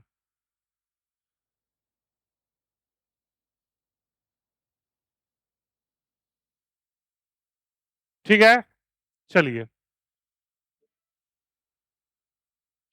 हाँ, वही एटॉमिक मास यूनिट है ना, लिख लो इसको, एटॉमिक मास। एटॉमिक मास जो नीचे वाला था, अभी सुन लो, अभी आप लोग रिलेटिव एटॉमिक मास पढ़ा था ना, उसमें जो डिनोमिनेटर है वही है ये। आपने रिलेटिव एटॉमिक मास का डिफिनेशन लिखा रेशियो वाला, उसमें जो डिनोमिनेटर है वही है एटॉमिक मास यूनिट, जिसका सिंबल होता है एम यू या यू। ऐसे ध्यान रखना, एग्जाम में अगर पूछेगा एक कार्बन एटम का मास क्या होता है, तो वो 12 यू होता है, 12 यू।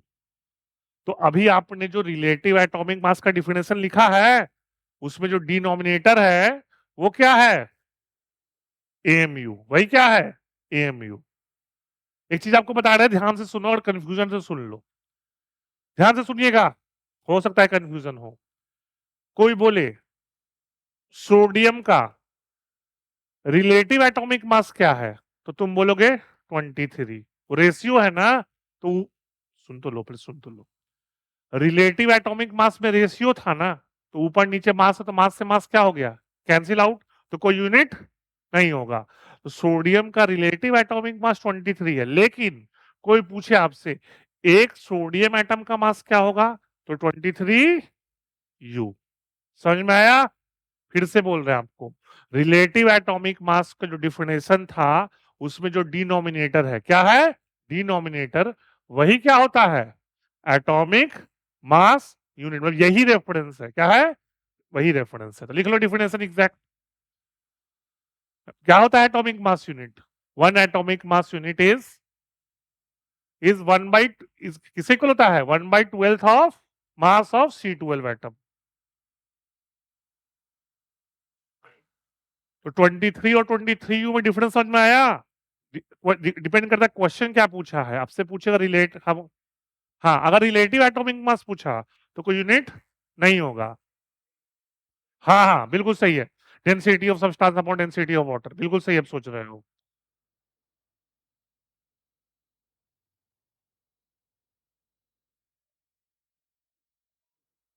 हाँ हाँ हाँ, मास ऑफ वन पूछे, what is the mass of one sodium atom, तो 23U, ठीक है।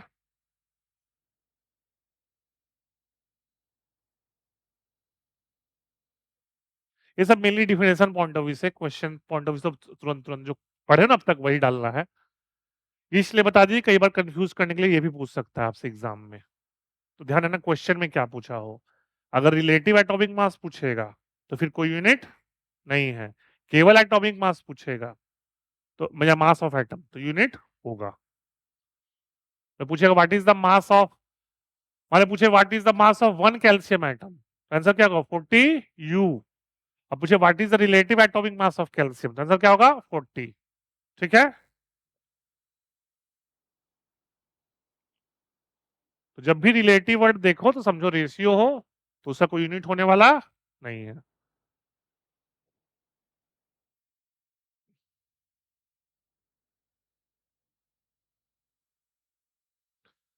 हो गया, जल्दी से कीजिएगा। अच्छा, और एटॉमिक मास यूनिट को AMU या यू भी बोलते हैं, कंफ्यूज नहीं होना। आपके बुक में पढ़ोगे स्कूल वाले, तो या फिर AMU यूज करो या फिर यू, दोनों क्या है, सेम। नहीं, एक गैप। हो गया, जल्दी कीजिए, मॉलिक्यूलर मास भी कैलकुलेट करवाना है। ठीक है, पढ़ जाए। अब देखो वही सबका वैल्यू दिया है, तो फिर से बोलो, इसको नोट नहीं करना आपको, ये हम इसलिए टेबल में लाए हैं क्योंकि जो हम क्वेश्चंस करवाएंगे उसमें इसका आपको यूज करना हो। हाँ ज्यादा, बहुत ज्यादा तो ऑब्वियस है। देखो ये तो जान लो, जितना ज्यादा एटॉमिक नंबर होगा उतना ही ज्यादा एटॉमिक मास होगा, इसमें तो कोई डाउट नहीं है। यूरेनियम का एटॉमिक नंबर होता है 92, एटॉमिक मास है 238। हाँ ज्यादा है, उसमें न्यूट्रॉन बढ़ जाते हैं, उसमें पढ़ोगे डिटेल में, टेंशन मत लो। देखो होता है जब एटॉमिक नंबर बहुत ज्यादा होता है ना, तो एटम्स में के न्यूक्लियस में न्यूट्रॉन का नंबर भी बहुत बढ़ जाता है, तो मास होता है प्रोटॉन प्लस न्यूट्रॉन। ठीक है, वो हम पढ़ाएंगे आपको नेक्स्ट, अगले बोले अभी अभी बहुत सारे क्लास होने वाले हैं, तो हम ये भी बताएंगे कि न्यूक्लियस में क्या क्या होता है, प्रोटॉन न्यूट्रॉन का क्या मास होता है। ये लिखना नहीं है, ये आपको हम टेबल दिखा देंगे जब क्वेश्चंस करोगे। यूरेनियम 92, कौन सा, हाँ रेडियो एक्टिव है, रेडियो एक्टिव। चलिए हेलो, मॉलिक्यूलर मास तो पता ही है, sum of atomic mass of all elements, ये तो क्लियर है, क्लियर है ना। पहले मॉलिक्यूलर मास का डिफिनेशन लिख लो जल्दी से, फिर हम कैलकुलेट करना सिखा देते हैं। मॉलिक्यूलर मास यही होता है, sum of mass of all the atoms present in a compound. जल्दी से आप मॉलिक्यूलर मास का डिफिनेशन लिख लीजिए, फिर आपको हम दिखा देंगे कैसे कैलकुलेट करते हैं। इजी है ये। लेकिन जो अगला टॉपिक के लिए एटॉमिक मास, आपको मॉलिक्यूलर मास कैलकुलेट करना आना चाहिए। हाँ, मोलर मास। मॉलिक्यूलर मास या मोलर मास सेम होता है, याद रखिएगा। मॉलिक्यूलर मास या मोलर मास सेम होता है।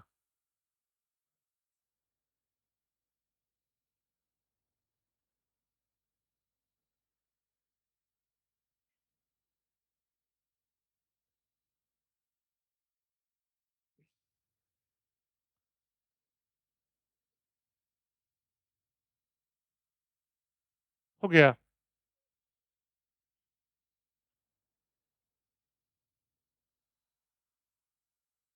बस ये लिखना है डिफिनेशन, ये तो हम समझाएंगे आपको, इजी है।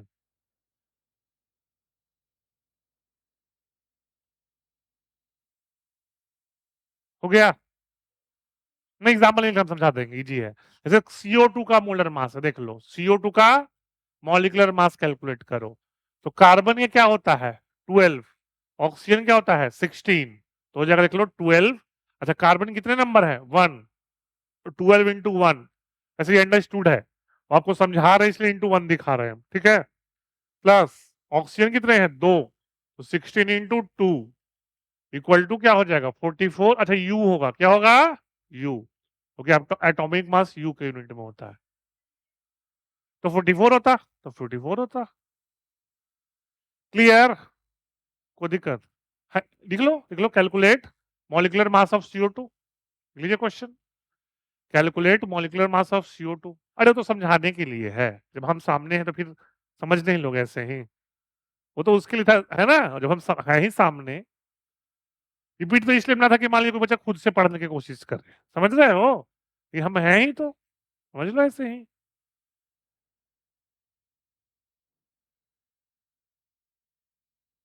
दो, एक दो का और हम कैलकुलेट कर देंगे, या दो खुद।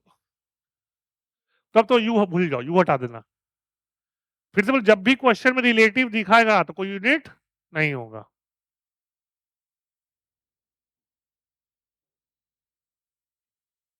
हो गया। दो बहुत फेमस कंपाउंड है ना, उसका फॉर्मूला भी आपको बता देंगे हम अभी। उसे कैलकुलेट करके दिखाना, बहुत फेमस कंपाउंड है, बहुत यूज होता है। अरे नहीं,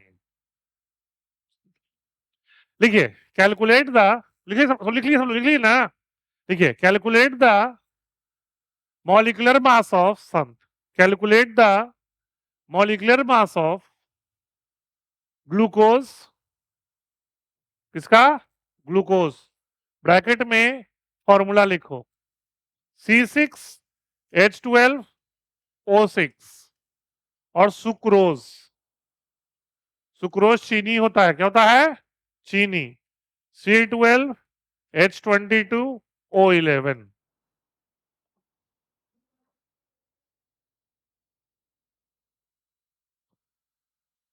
पहला है ग्लूकोज, ये ग्लूकोन डी में होता है, किसमें होता है, ग्लूकोन डी। 1 होता है भाई। और सुक्रोज तो पता है कुछ, चीनी, है ना।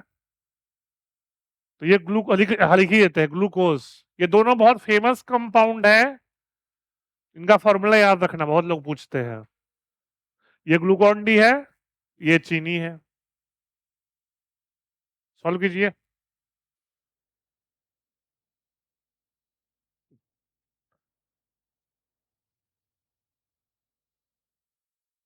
हो गया। क्या ग्लूको क्या है, 180, 1। हाँ, 180, वेरी गुड। ग्लूकोज का मोलर मास आएगा 180। हम भी सॉल्व कर रहे हैं, बाकी लोग भी कीजिए। 12 into 6 plus 12 into 1 plus 16 into 6।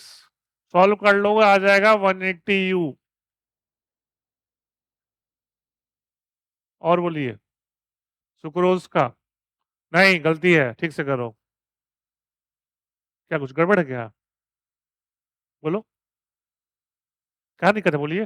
Carbon 6 है, कार्बन का 12 इंटू 6। हाइड्रोजन 12 है, तो 12 इंटू 1। ऑक्सीजन 6 है, तो 16 इंटू 6।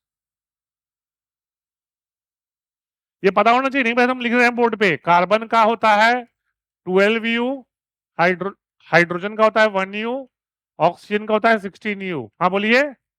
वेरी गुड, सही है आपका। चलिए, कोई नहीं। तो सुक्रोज का देख लो 12 into 12 plus 1 into 22 plus 16 into 11, इसको सॉल्व कर लोगे तो आ जाएगा 342U। ठीक है, तो 11 12th में बहुत न्यूमेरिकल कैलकुलेशन में काम आता है, तो ऐसे ही याद हो जाता है। ग्लूकोज का 180, सुक्रोज का 342। क्लियर? दोनों फेमस कंपाउंड है। ग्लूकोज कहाँ होता है? हाँ, क्या बोल रहे हो? सुक्रोज चीनी है, चीनी। तो अभी 9th क्लास में उतना केमिस्ट्री पढ़े कहाँ हो, है ना? अभी 9th क्लास में स्टार्टिंग, अभी तो केमिस्ट्री स्टार्टिंग हुआ है आपका, अभी तो कुछ। हाँ, नमक NaCl, चलिए हो गया ये। पीछे हो गया, जल्दी करो। अरे यूरिया सुने कंपाउंड, यूरिया कहाँ यूज होता है? हाँ, फार्मर यूज फर्टिलाइजर्स में, उसका फॉर्मूला भी लिख लो। यूरिया का फॉर्मूला होता है, लिख लो H2NC डबल बॉन्ड, अच्छा बॉन्ड अभी नहीं पढ़े हो, सॉरी, कंफ्यूज हो जाओगे आप लोग। H2NCONH2। चलिए इसे कैलकुलेट करो, कैलकुलेट यूरिया का, ये क्या कंपाउंड है? यूरिया। किसका? नाइट्रोजन में 14 होता है, लिख लो 14U। यूरिया का फॉर्मूला है NH2CONH2। हाँ, तो क्या हुआ, ऐड कर दो, क्या दिक्कत है? ठीक है, तो है बोर्ड पे 14 7 से सॉल्व कीजिए। दो बार नाइट्रोजन, दोनों बार ऐड करना, 14 प्लस 14, और क्या। वेरी गुड, तो सॉल्व करना, हम ऐसे क्यों देख रहे हो, है ना कोई। हाँ 60 सही है, ओरल टेस्ट थोड़े सॉल्व करो, सॉल्व कीजिए। मॉलिक्यूलर मास ऑफ यूरिया क्या आएगा? 60U। तो 2 plus 14 plus 12 plus 16 plus 14 plus 2, है ना? हम करके दिखा दे रहे कैलकुलेट, चलो, अच्छा सब लोग नोट कर लिए ये, सब लोग नोट कर लिए आप, नोट हो गया सारा? यूरिया का देख लो भाई, यूरिया का देख लो, H2NCONH2 हो जाएगा आपको 2 plus 14 plus 12 plus 16 plus 14 plus 2 which is equal to 60U। 16 28 44 58 60। ठीक है, हो गया। अच्छा, आप कुछ और फेमस कंपाउंड का बताते हैं। 9th में पढ़े हो पोटेशियम एलम कि नहीं पढ़े हो? पढ़े नहीं हो अभी, चलो कोई बात नहीं। चलो 4 5 कंपाउंड का लिखो, कैलकुलेट द, देखिए calculate the molar mass of following compounds. Calculate the molar mass of, molar mass से मॉलिक्यूलर मास सेम होता है, हम पहले बता रहे हैं। Calculate the molar mass of following compound.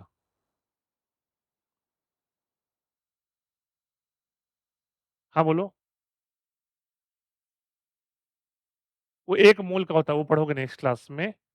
ठीक है, मॉलिक्यूलर मास से मोलर मास पढ़ेंगे। हाँ, अभी वही लिखोगे। ठीक है, हाँ तो क्या लिखे हम, कैलकुलेट द, हाँ तो ये देख लो ये, वैसे मोलर को ही मॉलिक्यूलर कर दो, कंफ्यूज हो जाओगे, मॉलिक्यूलर कर दो अभी, ऐसे कंफ्यूज हो जाओगे आप। ठीक है, क्योंकि मोलर मास ग्राम में होता, पढ़ोगे नेक्स्ट क्लास में, मोल्स यूज करेंगे, मोलर को ही मॉलिक्यूलर कर दो। ठीक है, चलिए, तो अब देखिए आप, 5 कंपाउंड है, हम लिख रहे हैं बोर्ड पे। तो यहाँ आपको 2 काम करना होगा, एक उसका फॉर्मूला लिखना है, फिर मॉलिक्यूलर मास कैलकुलेट करना है। तो ए लिख दो, एल्यूमिनियम ऑक्साइड, ए है aluminium oxide. B calcium chloride, B है calcium chloride. C potassium sulphate,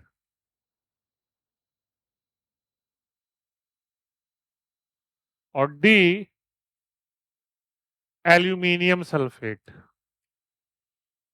D है एल्यूमिनियम सल्फेट।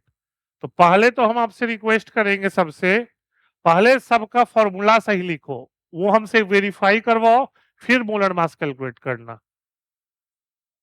बोलो, आ गया सबका? पहले हम बोलेंगे फॉर्मूला हमसे चेक करवाना, बोले तो ऐसे गलत हो जाएगा। एल्यूमिनियम ऑक्साइड का चेक करोगे तो देखना Al2O3 चेक कर लो, ये आता है कि नहीं आता। नहीं आएगा तो पूछना, हम बताएंगे। अरे सुन लो भाई, पहले फॉर्मूला लिखो फिर कैलकुलेट करना, जरा छोड़ दो। क्या? हाँ 27। हाँ बोलो। हाँ, बी का है कैल्शियम क्लोराइड CaCl2। बोर्ड पे हम एटॉमिक मास से कुछ लिख दे रहे हैं जो आपको पता होना चाहिए। एल होता है 27U, क्लोरीन होता है 35.5U, कैल्शियम का है 40U, पोटेशियम का है 39U, सल्फर का है 32U, और शायद अब नहीं बचा कुछ। अच्छा, एल का है 27U। सबका एटॉमिक मास बोर्ड पे लिख दिए। हाँ, सी का है K2SO4, वेरी गुड। फर्स्ट का 102U, सही है। क्या बोल रहे हो? नहीं, 35.5 होता है, एग्जैक्ट वैल्यू है। डी का बताओ क्या होगा? Whole three, very good. Al2SO4 whole 3। चलिए, चारों का आप मॉलिक्यूलर मास कैलकुलेट कीजिए। मतलब होल, मतलब तीन होल ब्रैकेट है ना, इसको होल बोलते हैं। हाँ, इंटू 3 कर देना। इसका निकालोगे ना, इंटू 3 कर देना। यहां पर तुम अपना दिमाग लगा सकते हो, इसे इसको ब्रैकेट को ओपन करके S3O12 कर देना। सुन लो, हेलो, आपको बता रहे हैं। यहां आप अपना दिमाग लगा सकते हो मॉलिक्यूलर मास निकालने में, S3O12। और फिर समझ गए? किसका? हाँ सही है। हाँ सही है। इसका 102U आएगा, 102। इसका आएगा 111। ऐसे में सबका कैलकुलेट करके दिखा भी देंगे, क्योंकि बहुत लोग बोल नहीं रहे हैं। इसका 1/3 का कुछ गड़बड़ किए हो। पोटेशियम का 39 होता है। K2 का 78 हुआ, K2 का।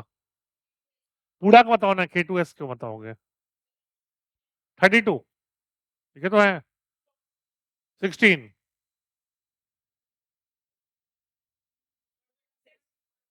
नहीं गलत है। Very good. 174, very good.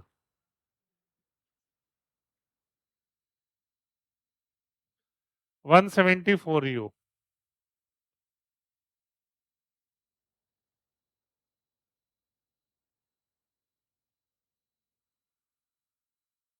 आप एकदम शांत बैठे हुए हैं। हेलो, आपसे हो रहा है क्वेश्चन? आपसे बोल रहे हैं। हाँ, हो रहा है ना? एक आंसर मैच हो रहा है। हाँ, भले इसका निकाल के इंटू 3 कर देना। SO4 का निकालोगे ना, इंटू 3 कर देना। ट्राई करो, हम तो बताएंगे ही, पहले खुद से ट्राई करो। थर्ड का सामने लिख दिया 174। थर्ड का हम सामने लिख दिए हैं 174, है ना? किसका? किसका? नहीं, 156 बहुत कम बोले हो। क्या? 3, very good. 288 plus 20, very good. 342U, good. 342U, 342U। तो देखिए, अब एक वर्कशीट है, जो लोग ऑनलाइन देख रहे हैं हम ग्रुप पे ही PDF डाल देंगे, है ना? हम वर्कशीट डिस्ट्रीब्यूट कर रहे हैं, अब इसको सॉल्व कीजिए। हाँ, अभी कुछ सॉल्व कीजिए, बाकी घर पे कीजिएगा, होमवर्क भी है, क्लास वर्क भी है। 342 आएगा, ठीक से करो, हम सॉल्व करेंगे दोनों। पास कर दीजिए एक एक लेके।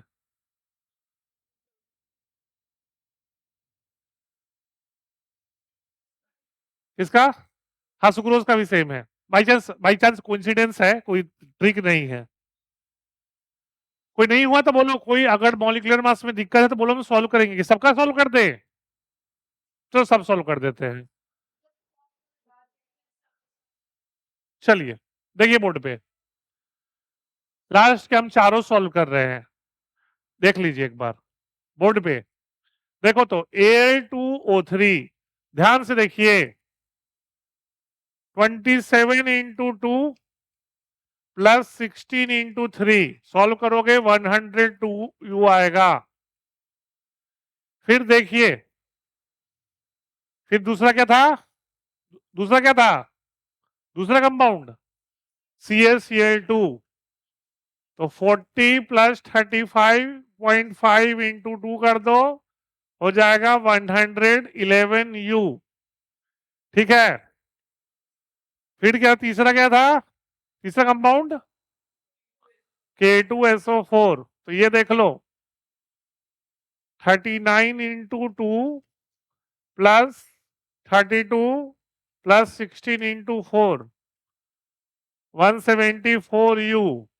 और लास्ट का देखो ध्यान से, लास्ट में आज को दिक्कत है Al2SO4 होल 3। मैथ्स में पढ़े हो बोर्ड मास रूल, वही यूज करेंगे हम। एल का तो होता है 27, तो 27 इंटू 2 अब हम यूज करेंगे। देखो जब इसमें ब्रैकेट है तो आप ही ब्रैकेट दे दीजिए। हम बोर्ड मास देखो अब क्या करोगे, 32 प्लस 16 इंटू 4, और ब्रैकेट में क्या है होल 3, तो बाहर भी क्या कर दोगे 3। बोर्ड मास पढ़े ना, ब्रैकेट ऑफ, तो पहले ब्रैकेट अगर दो ऑपरेशन क्या हो जाएगा 96 इंटू 3 288, तो 54 प्लस 288 सॉल्व कर लीजिएगा 342 यू आ जाएगा। क्लियर। तो जो होल वाले में पहले आप ब्रैकेट के अंदर का कैलकुलेट कर दीजिए और जो नंबर उससे मल्टीप्लाई कर दीजिए।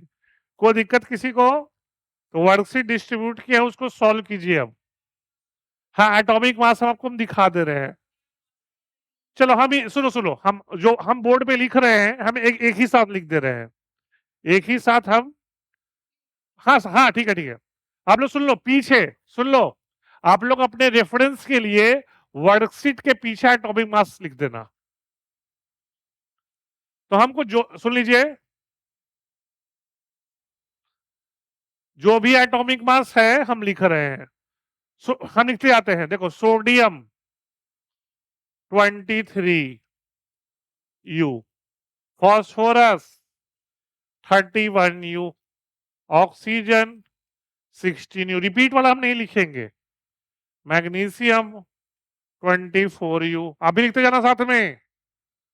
अरे बात नहीं है, लो बोर्ड पे एटॉमिक मास लिख रहे देखो, नाइट्रोजन 14 यू, ऑक्सीजन लिख चुके हैं, सॉरी रिपीट नहीं करेंगे, पहले बता रहे हैं।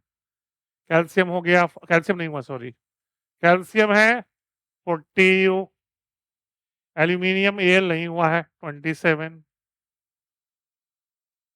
सल्फर 32, बेरियम का होता है शायद 137, ये चेक करना पड़ेगा, रुक जाओ बेरियम का चेक करना पड़ेगा, एक मिनट पीछे था। सबका एटॉमिक मास याद रखना थोड़ा मुश्किल है, हम बोर्ड पे यहां लिखते जाएंगे। किसका है, बेरियम है यहाँ पर कहीं नहीं, तो हमको याद है शायद 137, कहां पे दिया है, हाँ बेरियम यहाँ दिया वन, हाँ पॉइंट हटा दो, अभी पॉइंट नहीं लिखना। तो बेरियम है 137 यू, पॉइंट वाला भी छोड़ देना, पॉइंट वाला ठीक है, बेरियम हो गया। सिल्वर 108, हाँ बोलो, वो रेडियो एक्टिव एलिमेंट है, अनस्टेबल होता है। हाँ बी आर का होता है आपको 80, ब्रोमीन का 80 दिया है ना, हाँ 80 दिया है। जो हम सुन लो, हेलो, जो हम लिख रहे हैं वही यूज करना, इतना डेसिमल में आप डेसिमल कैलकुलेशन में फंस जाओगे, समझ गए। ठीक है, सोडियम, आयरन, आयरन का होता है 56। अच्छा सुन लो, एक चीज देखना आप, जो वर्कशीट है, सुन लो, अगर ये लिखा है बोर्ड में देख लो सब लोग, अगर वर्कशीट में ये दिया है आयरन 3 ऑक्साइड, मतलब आयरन पे चार्ज क्या है Fe3+, क्या है Fe, ध्यान रहेगा ना, जो रोमन में नंबर है वो फेरिक हो गया, क्या हो गया फेरिक, हाँ ferric oxide, very good. Iron 2 हो गया, कॉपर सल्फर, कॉपर का लिख लो, कॉपर का होता है 63.5, हम कंफर्म कर रहे हैं कॉपर का, वेरी गुड, याद है हमको 63.5। होशियार नहीं बनो, जहां पॉइंट देना हम खुद कर दिए हैं, कुछ में इंपॉर्टेंट हो जाता है। मैग्नीशियम हो गया, नाइट्रोजन हो गया, नाइट्रोजन तो लिखवा दिए थे 14, लिखवा दिए थे ना। पोट क्या कार्बन 12 पता होना चाहिए यार, कार्बन 12 यू। शांत शांत, आराम से रुको तो। पोटेशियम का 30 लिखवा दिए हैं, पोटेशियम का। क्रोमियम का होता है 52, लिख लो, क्रोमियम का होता है 52। हाँ, सुन लीजिए, हेलो। अच्छा, कुछ तो हम वर्कशीट नेक्स्ट क्लास में डिस्कस करेंगे, रुक जाओ अभी। सब नहीं होगा, कुछ नेक्स्ट क्लास में भी होगा। शांत शांत।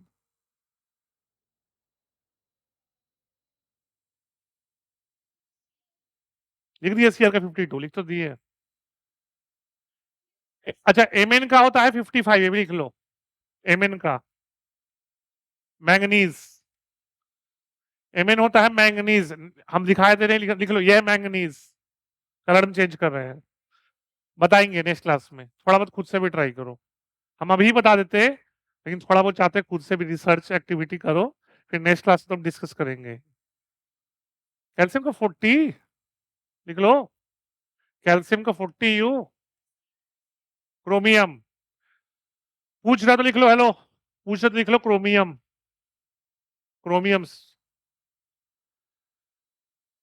चलिए, अब देखो, ऑब्वियस कितने क्वेश्चन है, 25 हैं। अगर आपसे 20 हो जाएंगे तो समझना अच्छी बात है, ठीक है। और ध्यान से कैलकुलेट करना, क्योंकि नेक्स्ट क्लास में हम आंसर मैच भी करेंगे आप लोग का। हाँ बोलिए। बी ए 2+, 2+।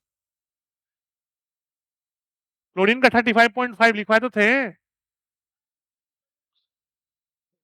अब सब Ag+। सुन लो, सुन लो, हेलो बोर्ड पे, 2 आयन का फॉर्मूला लिख लो आप लोग, अगर नहीं पता तो। बेरियम आयन, सर लिखवाए नहीं लिखवाए हैं, Ba2+। और ये लिख लो, सिल्वर आयन, Ag+। चलिए देखो, जो बच जाएगा, सुन लो फिर से बोलो, अगर कुछ रह जाएगा हम नेक्स्ट क्लास में इसको डिस्कस कर देंगे। आप प्लीज, हम, मेरा यही रिक्वेस्ट है, ये वर्कशीट अच्छे से करके आइएगा। नेक्स्ट क्लास में जो टॉपिक पढ़ाएंगे इस पे ही बेस्ड है, तुमसे अगर ये वर्कशीट नहीं करोगे तो नेक्स्ट क्लास समझ में आने वाला नहीं है। तो आज की क्लास को इतना ही, थैंक यू, अच्छे से रिवाइज करके आना।